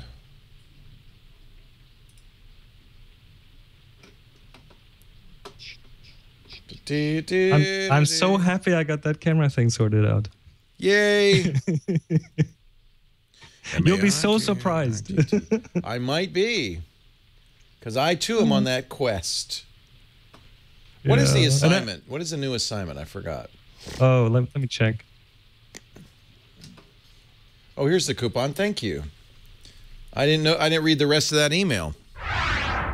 Leo Laporte, the tech guy. Chris Marquardt, the photo guy, joins us each and every week to talk about digital photography. Hello, Chris. A very cheery photo guy today because I solved a big problem. You seem so happy. What happened? You know, over the last months, we kept talking about this. You keep getting all these new cameras and Olympus and now a Sony, and stop. I'm still searching for that smaller kind of camera, especially now with the Everest trek coming up in May, where we're gonna hike up to pretty high elevations, and I want a lighter camera just for the walking and to have not to have to carry so much weight. And you know me, I'm a Canon guy. I still shoot the Canon 5D Mark II, which is a beast. It's huge. Oh, but it's such a great camera. It is wonderful. So it's what I was looking into. I love it. Yeah, and I was looking into the Micro Four Third system, but then you know me, I shoot large format and medium format, and the sensor size is an issue for me. Me too, yeah. And I was looking for something lightweight, and I took out my old Minolta X700, which is an analog SLR, and I kind of took this as a benchmark. So with the lens, that's kind of 700 grams. That's like what would that be? 700 grams, less than a pound or about a pound. So that was kind of my benchmark, and I was looking at cameras, but I didn't want to buy into a new system and spend $2,500 just for a camera and a lens. You know, I was really torn, really torn. Be nice if you could use those old Canon lenses. Well, and then what I did is I put this out to my community, to the Tips from the Top Floor community, and said, I need help. My last episode was pretty much all about I need help. Help me. And there were several who got back to me and said, "Why have you had a look at the Canon 100D. 100D? What's that? Well, that's one of those cameras that I never looked at because it's one of those entry-level cameras, an entry-level DSLR. Oh, it's like a point and shoot. Well, not really. It's a proper DSLR. Now, this is the 5D Mark II. I'm holding this up to the camera, so for all the people on the radio, just imagine you can hear how heavy that is. Huge camera. It's huge. Now watch Leo's reaction when I add in the 100D. Oh, so that's more like the size of my Olympus OMD or my newest Sony A7. It's very small, very compact. It is very small. It's an APS-C sensor, so it's a bit smaller than a full frame. But that's a good size sensor. That much smaller. No, that's good, yeah. and it has 18 megapixels. Yeah, 18. It is all right, that's good. pretty much a grown-up DSLR. Just with the only difference that it's really, really tiny. Does I it use your on my Canon palm. 5D lenses? Yes, it does. It'll has crop them, a regular, obviously, right? It has it is a 1.6 crop, but it is literally this is my 51.4 that I have on this. I mean, it kind of defeats the purpose if I put on my big lens, 300 millimeter lenses and things, but smaller lenses, absolutely perfect for that. It shoots video. It weighs 0.9 pounds, the camera. That is all right. What did it cost you? That's the other thing. It's really expensive. 450 euros. What? Actually, I'm looking at it on Amazon, and now, in the U.S. of A., it is about $539 with a kit lens, with the 18 to 55 kit lens. So that's, you know what? That's a high-end point-and-shoot range. Now, I put this camera through its paces. It has an optical viewfinder. It is an SLR, so it has this mirror box in it. So if you look through the viewfinder, you will see the picture straight through the lens on an optical path, which is one of the things that I personally I love that. I kind of need that. I put it through its paces for a few days. Yes, it does. It isn't as fast. Well, actually, it shoots 4 frames a second, so it's not that bad. Fast, yeah.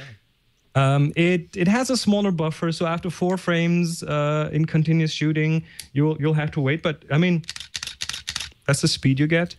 It shoots up to ISO 3200, which is very usable. It goes up to 12,800, but that's quite grainy. But 3200 fine, 6400 in a pinch.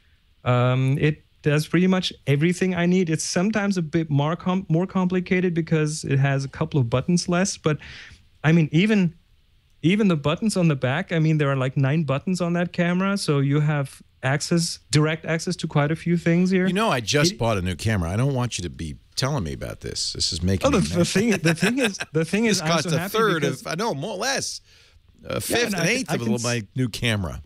And I can stay within the system that I'm used to, which means I have an investment. I have a ton of lenses that I can keep using. Now, I should mention, in the U.S., you're going to find it as a Canon EOS Rebel SL1. It's the Rebel SL1, and in Japan, it's the KISS something. So KISS X7. Yeah. But in the U.S., the Rebel SL1, I've recommended these Rebels for a long time. The T2i was their first T2i, right? And then the 3 and the 4, and they've gotten better and better and better, and they're great entry-level cameras. This is a great camera with an APS-C sensor. That's a nice big sensor. Now here's one more reason why I took this camera, and it is, I mean, you know me. I keep telling people you don't need a special camera. It's not the camera that takes the picture; it's the photographer.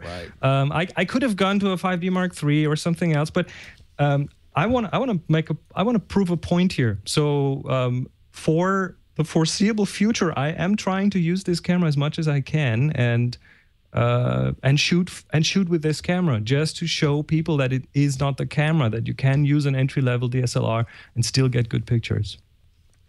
And it's so much more compact, which is very nice. It is very compact. It's the depth of it is a bit more than your Olympus, just because it has this mirror box built in. Yeah, but everything else around it is just, I mean, it's not as rugged as a big Mark III something. It's not as watertight. It's from a build point of view. It's still, I mean, it feels still very sturdy. So I'm not worried about that at all.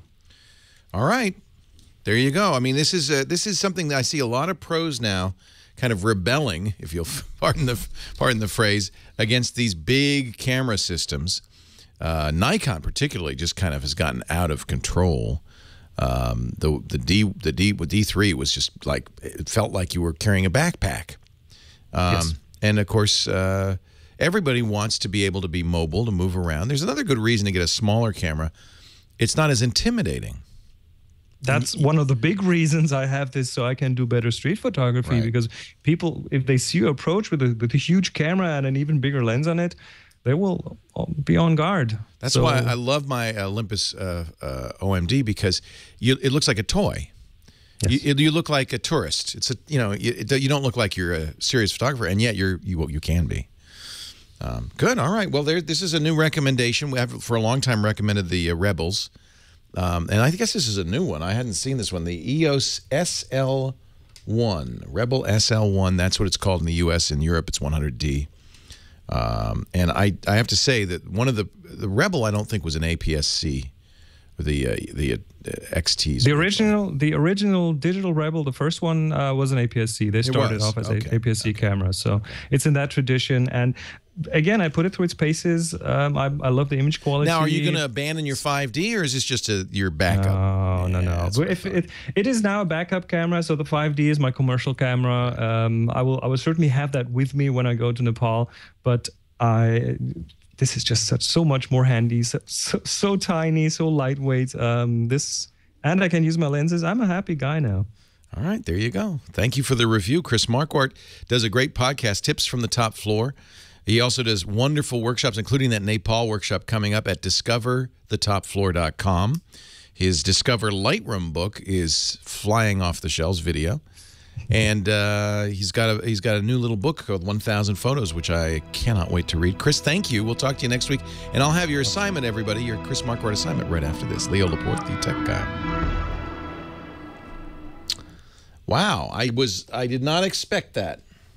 I did not expect that, but when I saw this and I read up on the camera and I read the reviews and I went to actually handle it in a store, that's when I bought it. It's like, okay, awesome. This thing comes home with me. I can't bring myself to buy it, but then I have too many cameras anyway. I mean, it will certainly raise a few eyebrows. It's like, okay, well, wait a minute, you're a professional photographer. What are you doing with an entry-level camera? But this is an entry-level camera.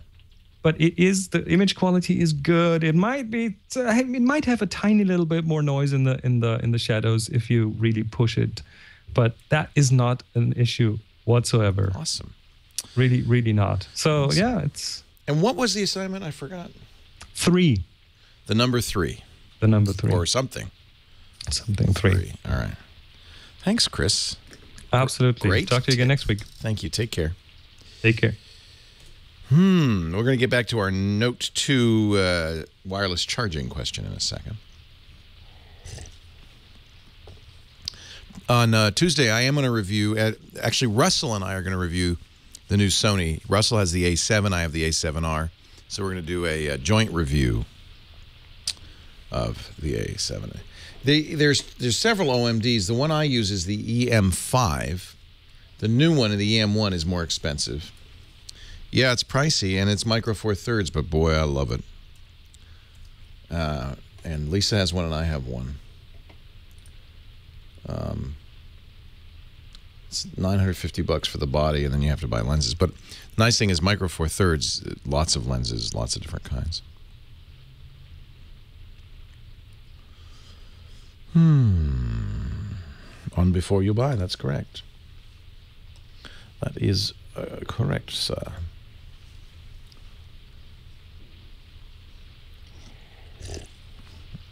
I know, but the only reason I bought it, Cantech, was for the full frame sensor.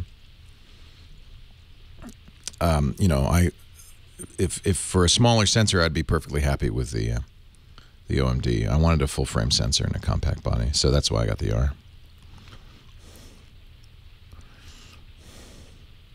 But you're right, that shutter click is ridiculous. It also jiggles the camera. Yeah, I have the 45-1.8. I also have the 75-1.8. Both of those are excellent lenses. I prefer the 75 a little bit. But remember, it's a 2x crop, so 45 is 90 and 75 is 150. Show behind H-bomb the rain pouring down. I don't know if you can really tell.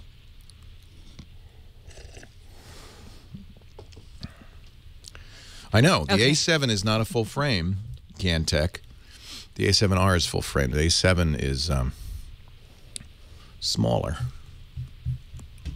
I think it's APS-C. I don't know if it's the cheapest full frame camera on the market. Might be.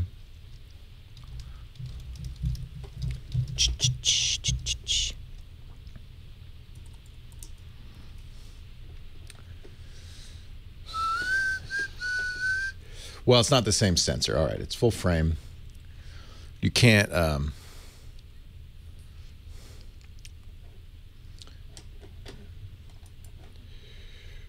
It's a smaller sensor. It's not the D800 sensor, which is what I wanted.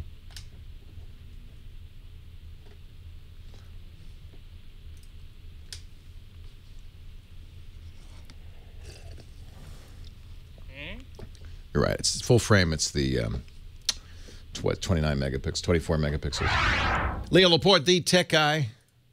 8888 Scaleo. That's the phone number. Each week, or actually each month, Chris Marquardt gives us a photo assignment. It's not a competition. It's just for fun. But an assignment to give us an excuse, really, to go out and take pictures. With whatever camera you've got, you don't need those fancy cameras Chris has. You could use your camera phone. This month, we're illustrating the idea, the concept. 3. I don't know what, I'm not going to say number. I don't know. It could be 3. That's what you, whatever that means to you. And the way it works, take a picture or 2 or 3 and upload them to Flickr. That's free. That's the photo sharing site from Yahoo, flickr.com. And once you upload them, tag them with the word or number 3. And submit it to our Tech Guy group. You have to be a member of the group, but it's free to join. It's easy. Look for the Tech Guy group. About 10,000 members, more, I think, now. And Renee Silverman, our moderator, will welcome you. And then once a week, you could submit 1 new picture, so up to a total of 4 pictures. And then at the end of the month, Chris will pick 3 to talk about on the show. So our topic of the week, 3. We were talking before the break, and I apologize for putting you on hold so long, to Michael in Des Moines. He has a Galaxy Note 2, very nice phone. I love it. T-Mobile, that doesn't matter. You bought the little thing that makes it wireless. Is it the thing you take off the back, you snap it in on top of the battery? Yes, it is. And does the Note 2, I know the Note 3 does, because I do this with the Note 3. Does it have contacts? Yeah, it's on the side of the battery. Yeah. There's a couple. And I've repositioned that so it made good contact with it. Make sure, you're getting they'll almost snap in. The one I have anyway, they'll almost snap. You can't do it wrong because it has little protrusions. This is an amazing thing. I wish I had my Note 3 with me. It's an amazing thing. And it was only $8 or $9. I got it on Amazon. There are a number of different companies make these. They're very thin, so you don't have to get a special back or anything. And the Note 2 and the Note 3 are made to use these, so they have those contacts. So you make sure it's touching the contacts just right, then carefully put the back on. Now, one part of the problem with wireless charging is some of the chargers are more finicky than others. So what kind of charger are you using? I got it off of Amazon. I actually got my hands on a Nexus 5, and I could set the Nexus 5 on the pad, and it'll charge it. And it's working. So that's definitely working. So good. We know the pad's working. And you've tried positioning the Note 2. Now, on the Note 3, I'll get a little pop-up that says, your wireless charging, your S Pen may not work, but you are charging. Do you get that? I don't know if you get that on the Note 2 or not. No, I don't get no acknowledgement. No acknowledgement. I don't see nothing showing that it's getting any of it. Now, the charging pad seems to acknowledge it because the light turns blue, but the phone itself does not acknowledge at all. And I took it off, repositioned it, and I've not been successful with it. I just don't know. I mean, it's hard to say. I have used a similar device on my Note 3. In fact, I love it because it gives the Note 3 wireless charging, which is very convenient.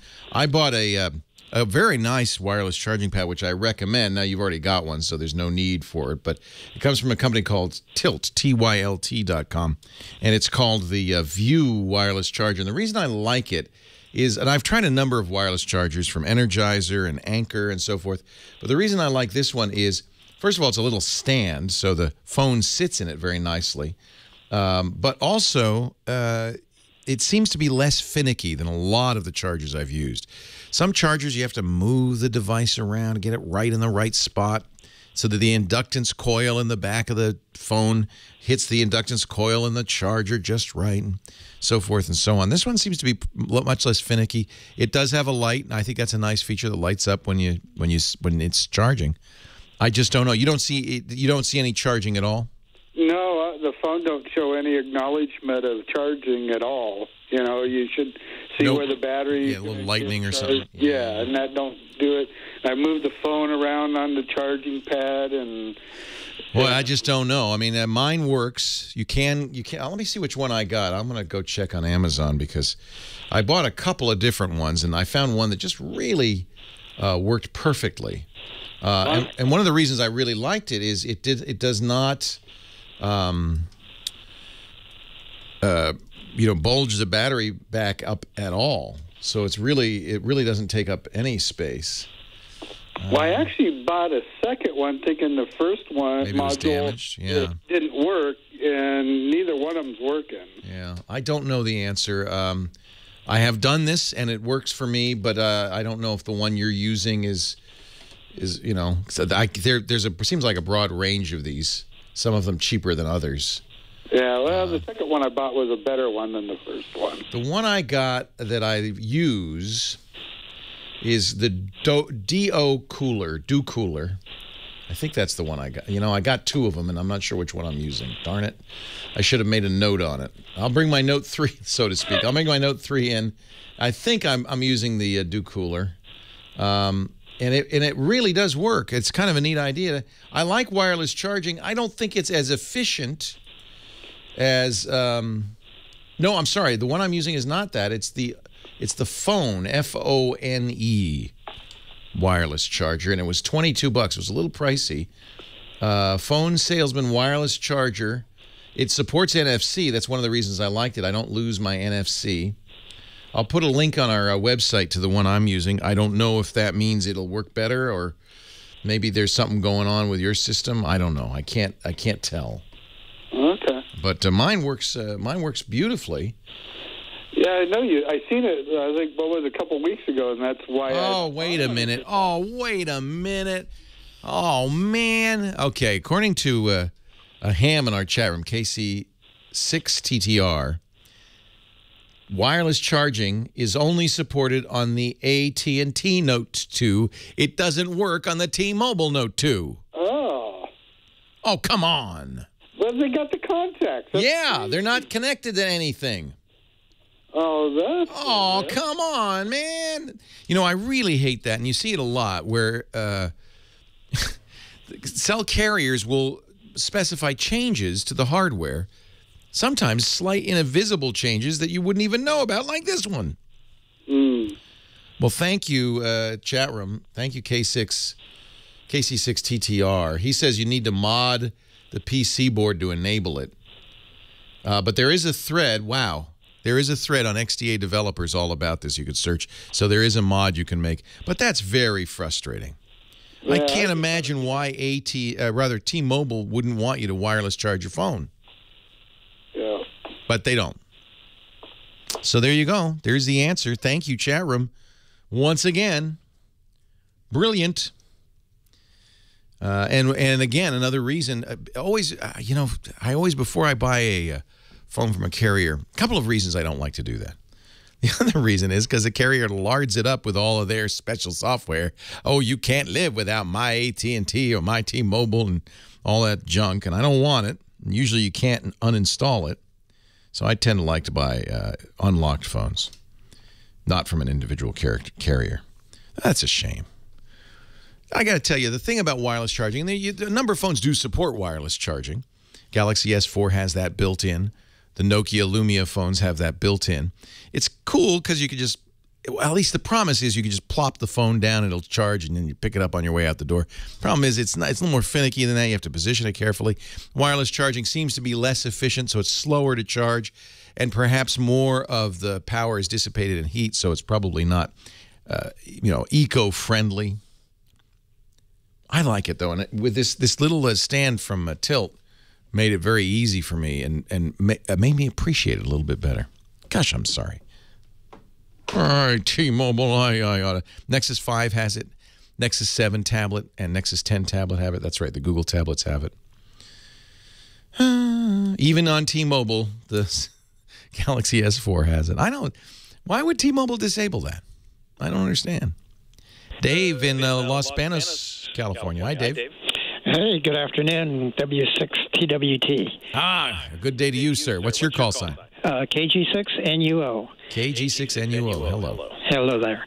And I don't have a tech question, but more of a hardware question, as I'm a bad boy with breaking cell phones. You should meet my daughter. Well, I tend to break. The Motorola, the hard, tough Motorola cell phones were fine, but the newer ones, I break the face on them all the time. They have glass all over the front of them. Who thought that was a good idea? I know. So I was wondering if you had any recommendations. I'm on one of your sponsors, Ting. Okay, hang on. We're going to take a break. Okay. Tough cell phones when we continue. Leo Laporte, the tech guy.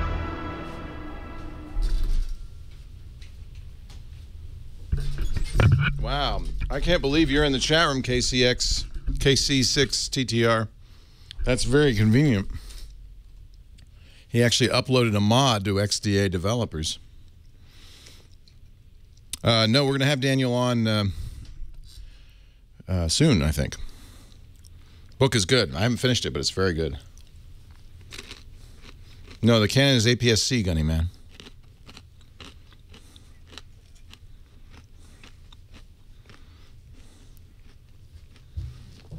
I hear the rain in Africa. Break it down again? Oh.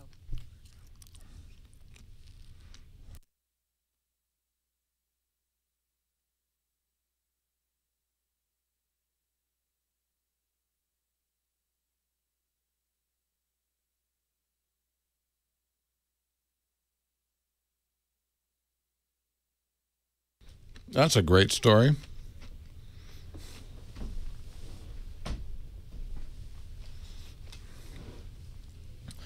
Fluorescent lights at Ernst & Young Plaza, 41-story tower in downtown L.A. emit frequencies that interfere with Verizon's 700 megahertz cell network.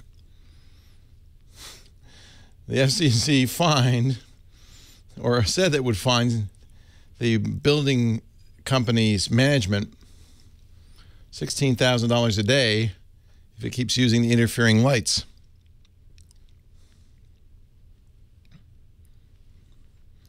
And could lead to criminal sanctions.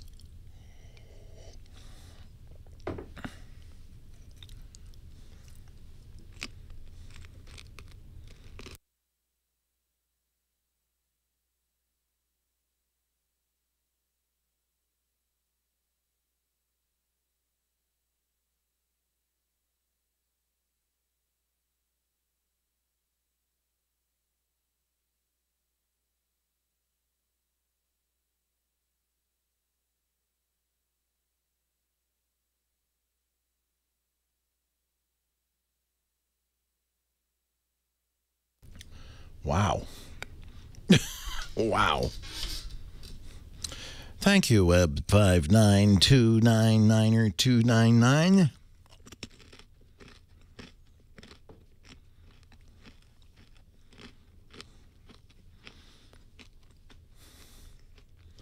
The key on that is to make a copy of the virtual drive after you unlock it, authenticate it. And then that will be an authenticated copy and you'll never have to worry about it again. However, you cannot install it twice, so I don't know if you'll be able to do what you want to do. You can only install that once.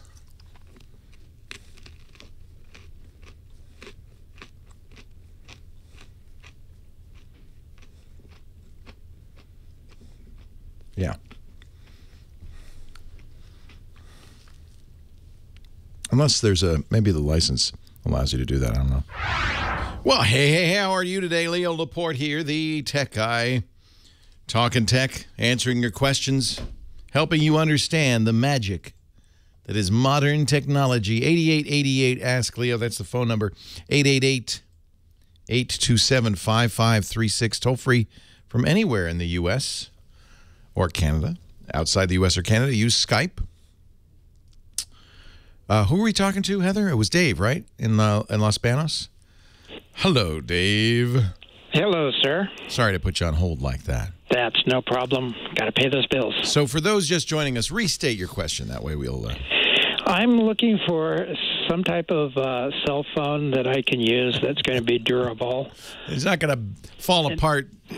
And as we mentioned, you know, the modern touchscreen phones all have glass fronts. They have to. And so if you want a smartphone, you're going to have a phone with a pane of glass right on the front there. And even if you have this in a case, if it lands on the glass, you know, glass shatters. And it's kind of hard to get around that.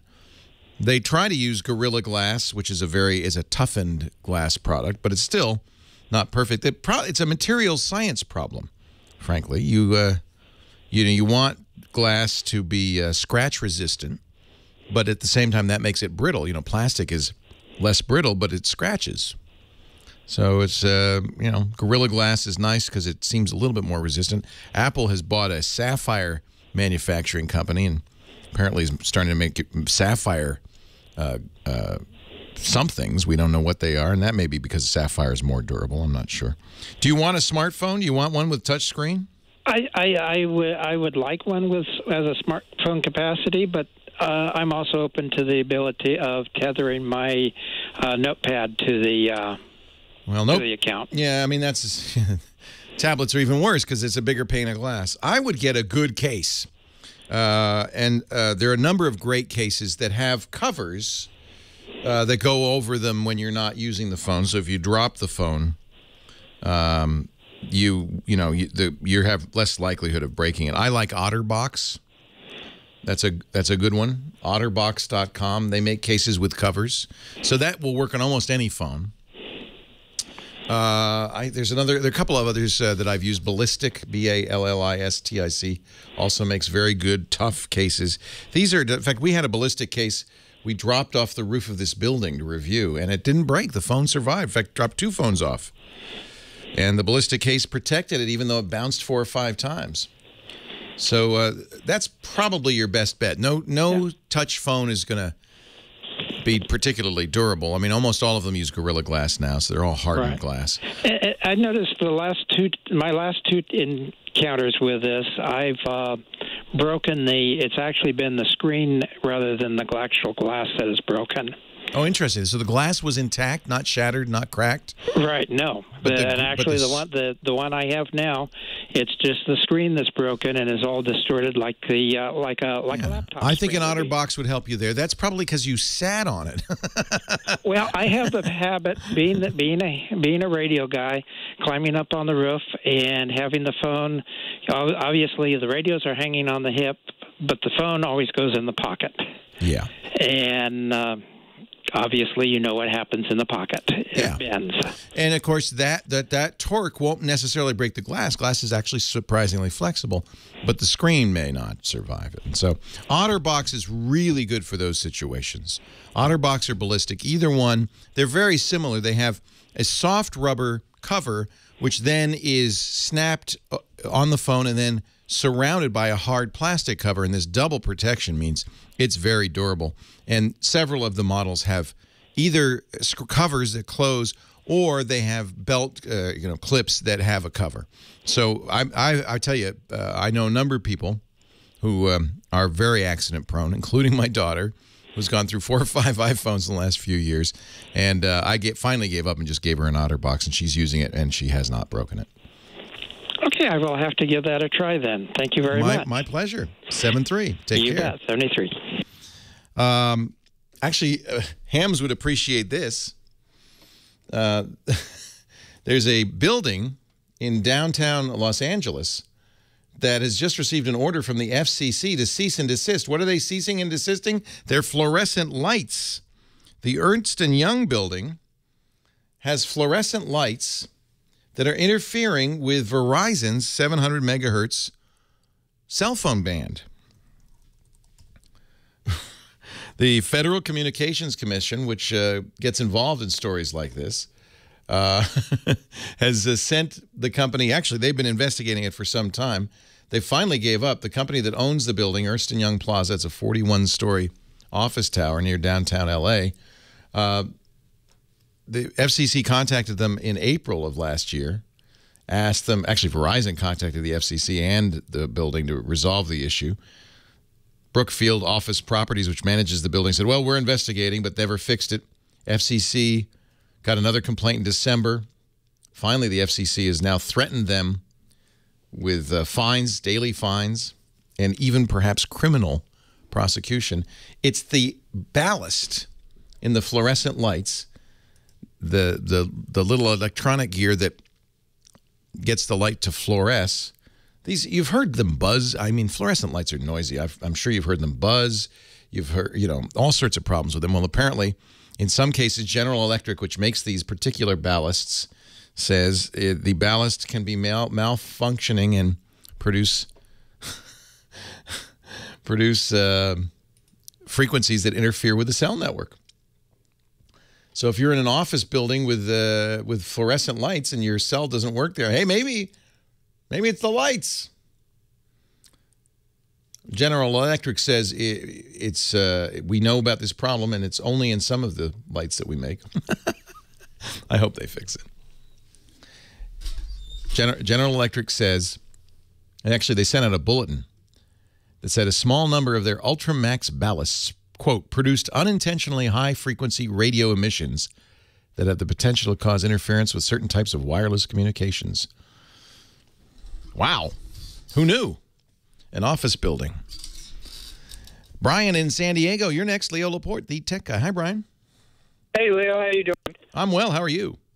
Wonderful. I just want to let you know, long time, first time. It's actually my first time ever calling a radio station. So. Well, welcome. It's not so hard, is it? No, not as difficult as I thought. Welcome. Hey, I wanted to ask you a question about the Microsoft Surface. I'm looking to get my girlfriend a tablet for Valentine's Day. Aw, that's so romantic.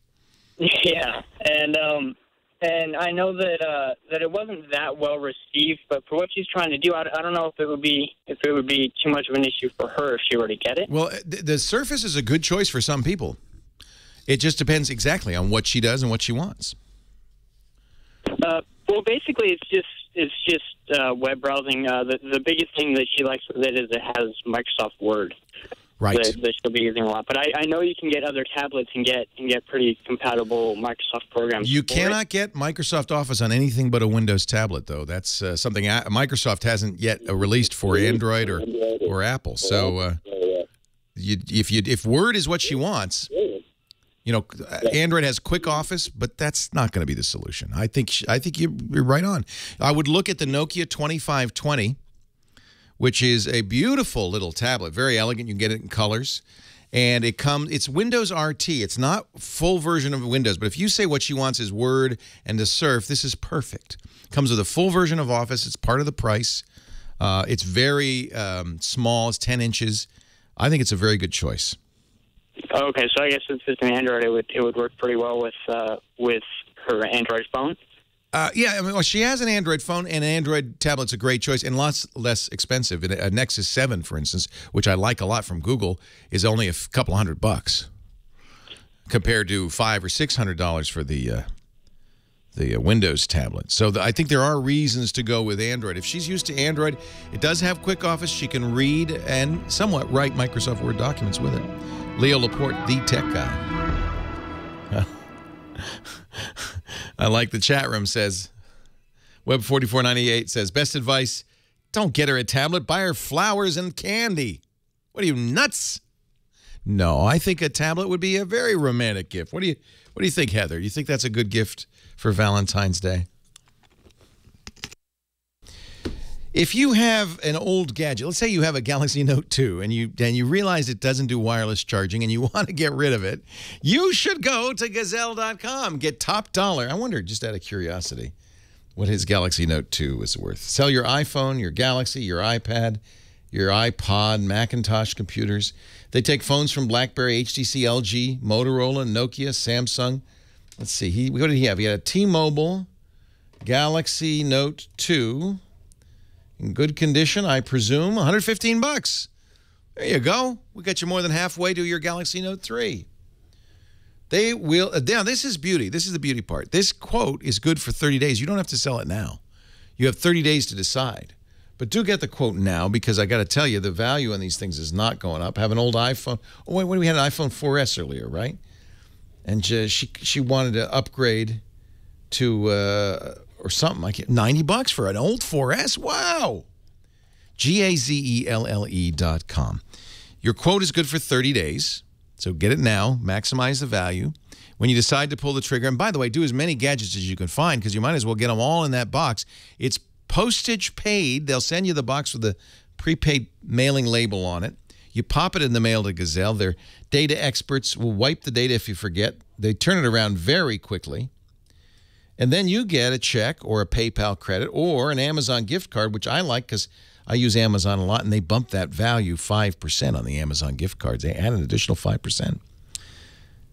I like Gazelle, Gazelle, Gazelle.com. It's a great way to get cash for your old gadgets. Don't let them gather dust. They're not getting more valuable. Try it today, Gazelle.com. Oh, man, already a face from the Olympics has gone viral. A what from the Olympics? A face. That's what I thought you said. What do you Remember the disappointed face? Now we have the Ashley Wagner face. What the? Yeah, according to CNN, which is, of course, the arbiter of all things. Right. Apparently, this is the Ashley Wagner face. She was disappointed to not get a gold medal. You're giving me an 8.8, but I'm a cheerleader. Or whatever. That's not right. Son of a gun. That's not right. She'll blame Putin. I would. But I'm pretty. I like that. But I'm pretty. Sochi, Russia. Ashley Wagner insisted that the internet bullies who attacked her controversial selection to the U.S. Olympic figure skating team had provided her motivation for the performance of her redemption Saturday night. Ooh. But then she made this face, and the internet guffawed. Ah! Oh, my God. Now I got to be careful not to make any weird Don't make faces. the Ashley Wagner face. I've got to make all kinds of weird faces all the time that somebody could... I know. I feel sorry for her. Oh, of course. Well, she is beautiful. Still, even if she's like, ah. She's 18. Everybody who's 18 is beautiful. That's right. Her score of 63.10 was disappointingly lower than Wagner expected. 8.10? 63.10. But this isn't this the team? They were on a scale of 1 to 10. No, not anymore, my friends. You are very old school. Oh, wow. I was hoping to score somewhere closer to my personal best, 69.26. Huh. But this is the team skate, right? This isn't the... The Olympics have changed a lot since I watched when I was a kid. Yeah. The Ashley Wagner face. I made the Ashley Wagner face. Oh. Oh. But I'm pretty. Oh. No, that's so mean. I'm just jealous. Leo, you're jealous. I am. I think I could find that lipstick shade for you easily. It's hot. You don't have to be jelly. Just imitate. That's so hot. Yes. Leo Laporte, the tech guy. Let's see here. Where were we? Moving along. Right? Mm-hmm. Terry. Is that Terry? I can't quite read it. Terry in Costa Mesa, yeah. Thank you. I'm getting old. Can you read that, young lady? Terry in Costa Mesa, Leo Laporte, the tech guy. Hey, hi. Hi, Terry.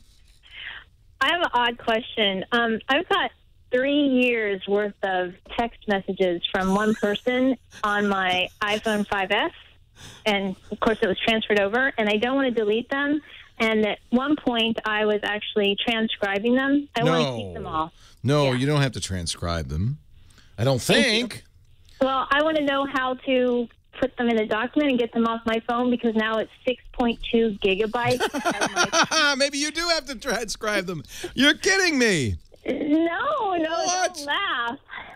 Let me tell you, I've been deleting apps. I go to take a picture and it goes, oh, you have to check your storage. So I'm transferring pictures off my phone constantly. And it's like 6.2 gigabytes, I think, for... Oh, yeah. Yeah, you know why? Because they never erase any of the images or anything. So it is more than you thought, I think. So there's a couple of things. Yeah. Oh, yeah. There's a couple of things you could do. First of all, the first thing you should do is back up your phone, right? Hook it up to a computer with iTunes and click the button that says backup. I do that. Good. That way you have a copy of it. Because you don't want to lose that. And now you need a program called iExplorer. iExplorer. iExplorer from Marquardt. What a name. So what iExplorer will do, and it's Mac or PC, you could try before you buy.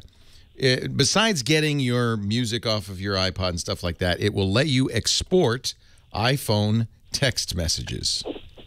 So you don't have to transcribe them. You can actually, what it'll do is it'll allow you to export it to PDF. You can export all the images. Then you'll have this nice long, it won't be 6 gigs, I promise. Nice long PDF with all of the text messages. Is this your boyfriend you're saving them from? Your fiance? Yeah. Busted. Yeah. Well, we live across the country from each other for over 2 years, and so... And I write, and I think I might actually write a book about, because we knew each other when we were little. I was in his mother's Girl Scout troop, and I met up with him 30 years later, and we've had this whole romance that's been going on, and we're going to get married and all that. But the text messages alone could be the spine of the whole point of a book. You know, there've been books of love letters and stuff. That'd be perfect. Well, yeah. I mean, with a little editing, but... Oh, yeah. No, and leave the sexy messages in. That's part of the fun. Yeah. Oh, that sounds great. And, you know, you could make a nice romantic Valentine's book, some pictures in there. Give it to, instead of a Surface tablet, you could give him something romantic. That's nice. I like it. Yeah, well, it'll be a lot of work to put that into a book form, and on top of that, my daughter starts sending me little video messages from my granddaughter, so this whole different, realm, and I don't have the heart to erase anything. And I listen to you all the time, and of course, I've never called, and all of a sudden, like, why aren't you asking somebody who can give you an answer? And I'm so excited you gave me an answer. Yay! Yay! I talked to lots of people who had no idea how to do this. Yeah, Marquardt.com. iExplorer is actually a very handy program for saving voicemails, saving text messages, and saving your music. Apple doesn't give you an easy interface to this stuff, so this is the way to do it. Well, I wrote it down. I totally appreciate it. And a cool thing, too, about calling is when you wait and you just listen and you're listening and doing things, you stop being nervous. So I'm really happy about that, too. Hey, that's wonderful. Terry, it's very nice to meet you. What a romantic story. I love it. And I hope you make a book out of it, and it starts with the text messages. Absolutely. Well, thank you the modern You've Got Mail or Sleepless in Seattle, right? It's all text messages, right? It's very romantic. It's all text messages. Yeah. Absolutely. They're priceless. Absolutely. I completely agree. It won't be that big. It'll be a lot smaller. Help me with this, Heather. Give me the aw sound. Aw. Right? Am I right? Aw. All right. Thank you, Terry. Thank you. And thank Heather, too. She was totally cool. Isn't she great? So, I'm sure she appreciated this as well. Well, I didn't tell her the story, but she just got me back through again because I waited to chat with you yesterday. So, anyway. Well, I'm glad we had a successful outcome. Aw. Thanks, Terry. Bye. Bye. I love that. Aw. Oh, you see, you do it quicker. It's not aw, it's aw. Aw. Aw. I think that's how OMG Chad says it. Which we all want to be him, right? Yeah, he's somebody who works with us with bright red hair. And he's the king of aw. He really do it beautifully. Yeah, iExplorer. This is actually something I recently discovered. It's been around before, but I just found it myself. And it answers a lot of the questions we get about how do I get stuff off my iPod or my iPhone. Windows or Mac, iOS 7. What a great way to save all your messages or your voicemails. A lot of people have voicemails sitting on their phone they don't want to lose. I'm telling you, the whole book could be like a multimedia book with the voice messages. You make it up a little bit. For sure. And obviously there's some photos that went back and forth as well. So the timeliness or the timeline could be really something. What is there a smiley face for aw? I don't know. We have to come up with one. An emoticon, they call those, right? Aw. It might kind of look like Ashley's face, like, Matthew in Wrightwood. Leo Laporte, the tech guy. Hi, Leo. What's been going on is hold on a second. I'm sorry. We're going to have to take a break. I hear the music. But hang on. You will be right after the break. The very first call. Leo Laporte, the tech guy. Aw. Aw. That's what she's saying, actually. That's so cute.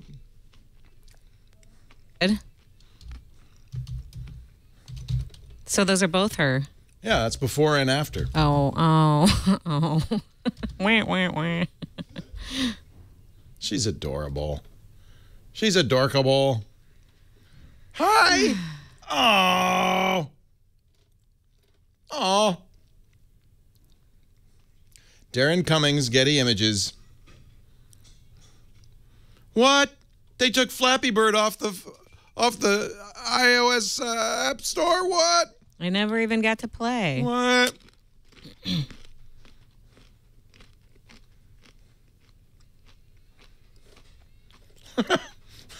There she is with... So this is kind of a standard thing. Yeah, but pretty much it's happened earlier than it's ever happened in any Olympics before.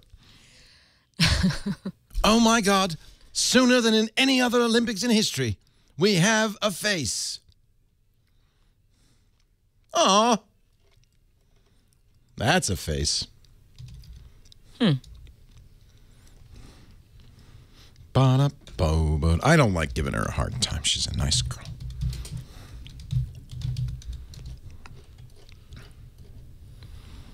Flappy Bird is dead. Aw.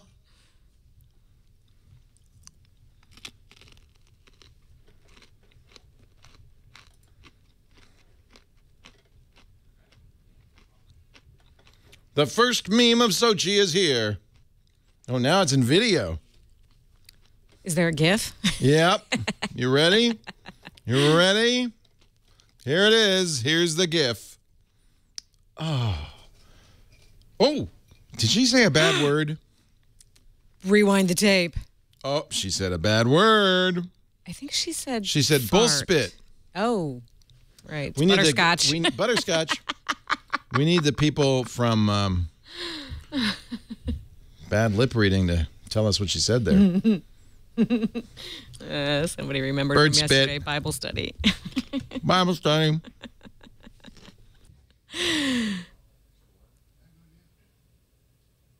Oh, my God. Whoa! Ugh, I don't Figure like skating once again providing us with all the entertainment any human could ever need. Show the kid who won the first gold, the snowboarder. What is his name? Ugh. I don't know. He totally has a, cool dude kind of name. I can't remember it now. Not. Because it was a full 2 days ago. Right. Why don't I look it up? I've only heard him on the radio. I haven't seen what he looks like or anything. Sage? That's it, Sage. Troy Nickelbagliata? That's good. Now, where were we? I was talking to Dave in... Matthew in Wrightwood. Dave, you're next. Hi, Matthew. Hi, Leo. All right. I'm sorry I cut you off there. No problem. No worries. I just left the analog world to the digital world, and I bought a Samsung Plasma 3D TV with the surround sound and the DVD and the Blu-ray, and everything works great. I have everything hooked up with HDMI, and the TV and the surround sound say that they can communicate back and forth, so when I'm watching regular TV, I can use the speakers through the surround sound, right, through the HDMI. Right. Well, it's not working. And then I do some more research, and it says that you have to have a special kind of HDMI. Yeah, you have to have the, sometimes it's the ARC, audio return channel. It'll be designated on the side of the TV, and it may not be HDMI 1. I don't know why. It should be, because that's the first place you plug it in. But Right. often it's 2, 3, or 4. So do you have that? Have you looked and do you see it? No, I haven't gone back and behind. Yeah, it's just it's a brand new Samsung, so for sure we'll have it. Samsung calls it. They have some bogus name like AnyLink or something like that, but it should say ARC on it. So you don't have to have a special HDMI cable. No. It's a regular cable. Okay, so it's not. It doesn't have like the cable. You know, the cable it came with should work. Well, it didn't come. It didn't come with a cable. I hate it when they do that because those are expensive cables and they don't include them. It's like, come on, dude, I'm going to need a cable here. Yeah, tell me about it. So, okay, you know what it is? It's an opportunity for the salesman at the stereo store to upsell you with monster cables that cost $150. Get the cheapest HDMI cable you can. It's not the cable. I did. Yeah, I did. The cables are all the same. So I think it's port 2 on a Samsung. It's not the first HDMI. It's the second HDMI, but it should say ARC on it. Now, that should be port 2 for the surround sound system, right? No. It's on the TV, the HDMI 2 on the TV. But that goes from the HDMI 2 to the surround sound system, Yeah. Because that's what I have. That's the way I have it hooked up It's the same way it's hooked up that you can watch the TV. It'll come back down that same channel. Okay. As long as everything supports it. Now, the other thing Which it should, because it's all you were smart enough to get it all from one manufacturer. Shouldn't be any issue. Yeah. And that's why I did that. Yes, smart man. The other thing was I'm looking, and it has something else that says optical digital audio cable. Yeah. Will that work too if I buy one of those cables? Oh yeah, that's not. In fact, that's another way to do it. Sometimes because it's not on the same channel, there are lip sync issues, but usually there's a setting buried deep within the menu that can fix the lip sync if that becomes an issue. But yeah, that's a very common way to do it. So your video and audio are coming out of the DVD player into the TV. And that's the normal thing. And of course, the video and audio can be split, and the 5-run surround sound will play it. If you're using the Samsung's internet access and you're playing, let's say, a Netflix video on the TV, that can send that audio back down through the HDMI into the surround sound box. It's the same place and everything, and it'll play it. Or the TV's always sending it out through optical, or there may be a menu setting on the TV that says send audio out optical, but that's another way to do it. Along with the other 10,000 settings that's on. Yeah, I know, it's crazy. It's not any better to use optical. It's the same. It's digital in both cases. So if you can just plug it into port 2, I think it'll all work. Okay, well that's what I'll give her a try. All right, I appreciate it. An optical is often a choice that people use as well. Somebody's saying you need at least HDMI 1.4. That may be the case, but I don't think you can buy. You'd be hard pressed to buy an out-of-date HDMI cable, I think. Richard in Grand Rapids, Leo Laporte, the tech guy. Hi, Richard. Hello, Richard. First call for help. That's how far back we go. Oh man, call for help. Yeah. Remember? My old dual processor board with Pentium 2. That's how far back you and I go, dude. That was my old TV show on Tech TV. Started in 1998. Yeah. And ironically, pretty much doing the same thing today. Yes. Thank you. You're needed. Well, I appreciate it. Well, based on your TV show, I've been running, because I still make my own computers, Gibson Research's Shields Up. Yes. And I ran it. I just got a brand new computer. And everything came back stealth on the on the port, internet ports. It all came back stealth. Yeah. Then I installed iTunes, and 3 ports come back closed. Yeah. And what is it? I got it in front of me here. DCOM Service Control Manager. That's one of them. Port 135. And port 139, NetBIOS session. Yeah, those ports are used not by iTunes. They were used by Windows. In fact, it's the reason Steve wrote Shields Up, is he discovered that a lot of Windows 95 machines, that's how old this is, were running NetBIOS file sharing unprotected. So if you could see them on the internet, you could just go in there and see what files they had, and you could take them. So he wrote Shields Up specifically for ports 135 and 139. Here's the thing. Closed is okay. Yeah. What you don't want to see is open. Open means that it's open for service. Come on in. Closed means a hacker knocks, and the computer or the router in this case says, nope, that service is not available. Yeah. Now, the reason Steve prefers stealth, and Steve kind of invented this whole thing. Yeah. The reason he prefers stealth is because a hacker is looking for computers on the internet and will test all the ports. If it doesn't, if the ports are stealthed, the router gives no response. The hacker gets no information. He doesn't even know. He can safely assume there's nothing there. If he gets a closed, if the computer says nope, I won't do it, then at least the hacker got some information. He says, I found a computer. Okay. So that's you're still safe. Yeah. You could probably go in and stealth those ports if you want. Steve explains how to do that. I don't know why iTunes would have changed that. It shouldn't have. Well, I ran it first, and it came back all green, and then all of a sudden I ran it. Whoa! It says close, and what? Yeah. You know, one thing I would do is turn off something called Universal Plug and Play on your router, UPnP. Okay. This is something that Microsoft invented, and it's useful in some cases. For instance, if you have an Xbox, which is, I think, the reason Microsoft invented this. The Xbox can all by itself open up the ports it needs to allow somebody to initiate a game. Okay. So that's convenient, but that's dangerous because, yeah, the Xbox is safe, but what if bad guys get software on your network that does the same thing, opens up ports and says, hey, come on in, the water's fine. You don't want that stealth port opening going on. So that's UPnP. If you're not using an Xbox, I would turn it off. Okay, I would do that. I bet you that will keep the router from turning those ports, changing those ports at all. Okie doke. Well, all right. I'll give it a shot. Thanks, Richard. Well, thank you. Nice. You kept it interesting. Nice to talk to you once again. Bye-bye. Bye. Philip in San Jose, Leo Laporte, the tech guy. Hello? Hey, Philip. Welcome. Hey, Leo.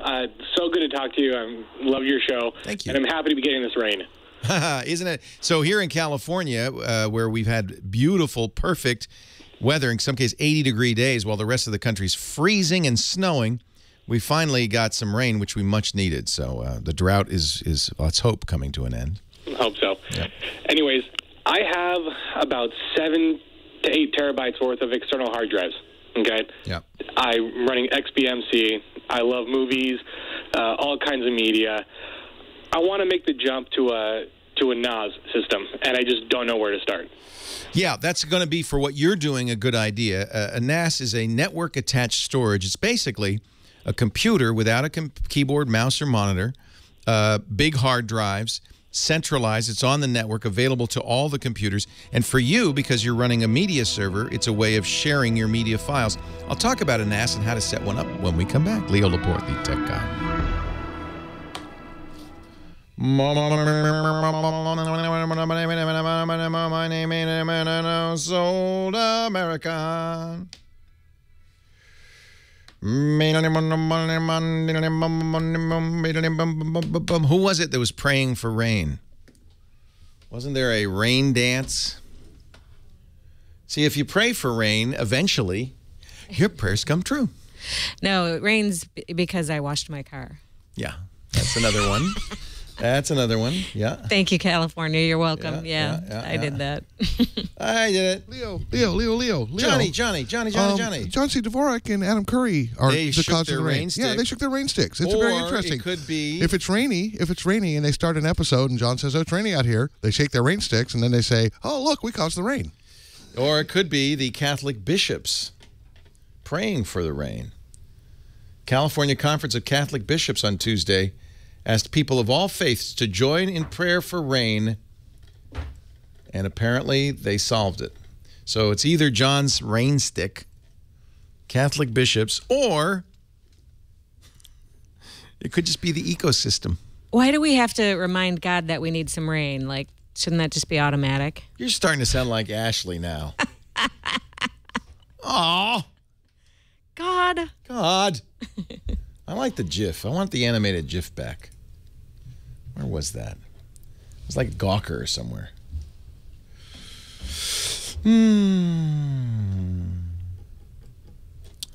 Aw. I like the BS part. The red lipstick is her trademark, isn't it? Oh. I think that's her trademark.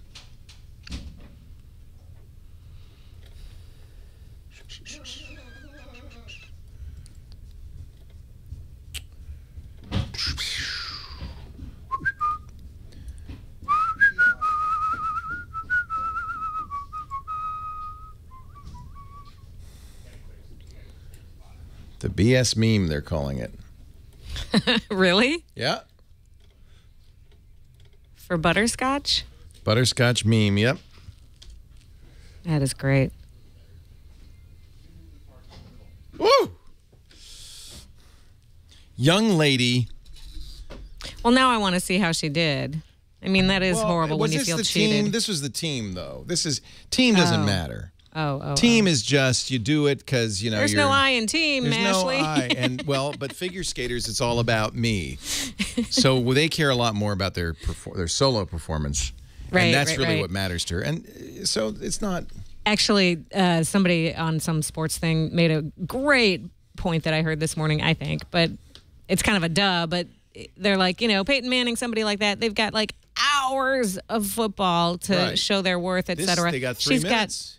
Minutes. And so that you build up, and there's this huge tension because that's all you have to display your brilliance in. Yep. So that's exactly it.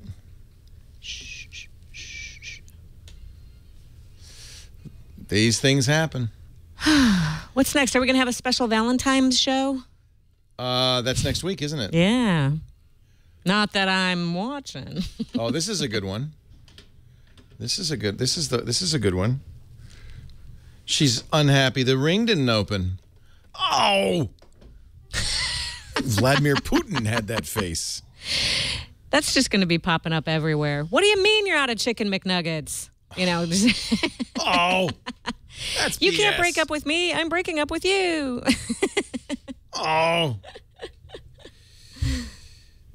I think, I don't think she deserves this, but, you know, people put themselves in the limelight, as I have, and then you get in trouble. People do bad things. 8888 Ask Leo. Last segment of the day, last segment of the week. Valentine's Day coming up in just a few short days. While it is a lovely thing to give your girl a tablet, I don't know if it trumps roses or chocolates. Especially a Windows tablet. Doesn't seem... it's better than a vacuum cleaner, but I don't know. Maybe a tablet and chocolates. A tablet with a really hunky picture of yourself on it. Oh, sure. As the screensaver. Dave in Chatsworth, California. Leo Laporte, Big Tech Guy. Hi, Dave. Hi. I didn't know this was going to mix into your show so well, but Documents to Go and my Zyre in 2003 could copy a row and column or rectangle in a Microsoft Excel spreadsheet and paste it.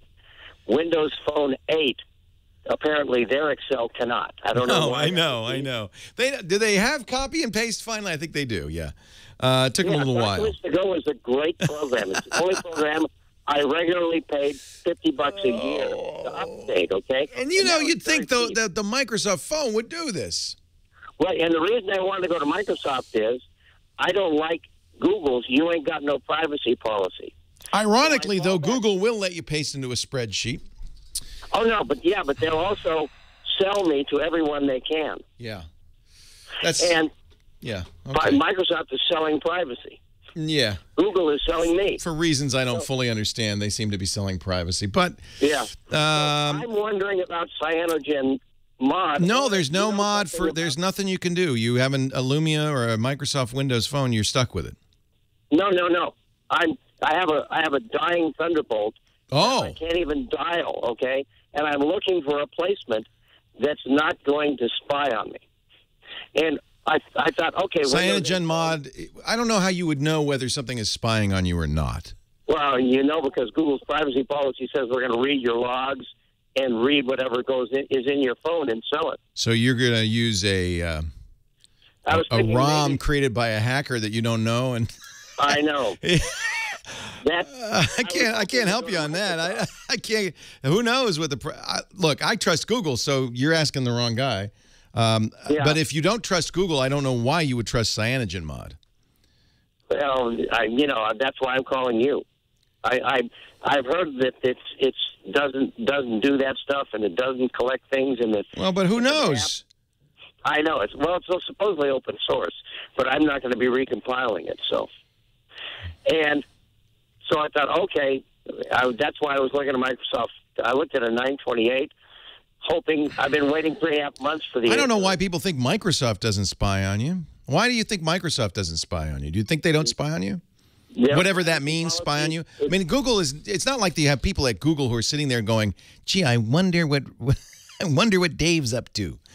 Well, I got a phone number of somebody, and before I went to call her, her picture was on my phone. Google says we'll share your information with anybody who has your phone number. Yeah. Okay. I don't know. If you're using a smartphone, somebody is spying on you. Pretty much guaranteed. And while Microsoft would love, it always makes me suspicious when a company says, "Oh, Google's spying on you. We're not." That makes me suspicious. I think Apple is the most likely company not to be spying on you. But I don't think there's any guarantee that any of them. And by the way, what is spying on you? They're not spying on you. Maybe they're using information in your account to sell, to put ads up, as Facebook does, as Google does. And by the way, as Microsoft does, as Apple does. I don't think anybody's actually following you around, Dave. I really don't. Hey, I forgot. We had a question about network attached storage. Who was that? Is he still on? Oh, I bet he thought I hung up on him. All right, so let's talk about it. The idea is this fella had 7 or 8 terabytes, wow, of movies, music. He wanted to have a centralized storage server.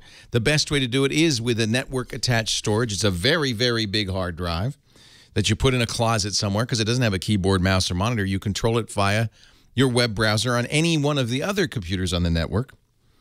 There are a lot of companies that make these. Synology is my favorite, Synology. They're very easy to use. They have a variety of them, 2-disc, 4-disc, and more. The more discs, the more redundancy, the more capacity. So I generally recommend 4-disc NAS products as opposed to 2. And if you have 8 terabytes, you're going to need at least 4. You'll probably want more. Another company that makes good ones, Netgear's ReadyNAS. I've used those for years. Love them. You can even build your own with an old computer and an operating system called FreeNAS. And all of these will do the same thing. They'll run media server software. So it appears to be a Windows box or an iTunes or something similar running in the background. And that means your computer can see it, can play the video or play the audio. Great way to do it. He uses XBMC. I like Plex. It's based on XBMC, a little bit more capable, but there's lots of good choices out there. Dave in Roseburg, Oregon. Leo Laporte, the tech guy. Hey, Leo. I've got a Windows 8 on an NV laptop. Okay. And I upgraded to 8.1, and I'm using, let's see,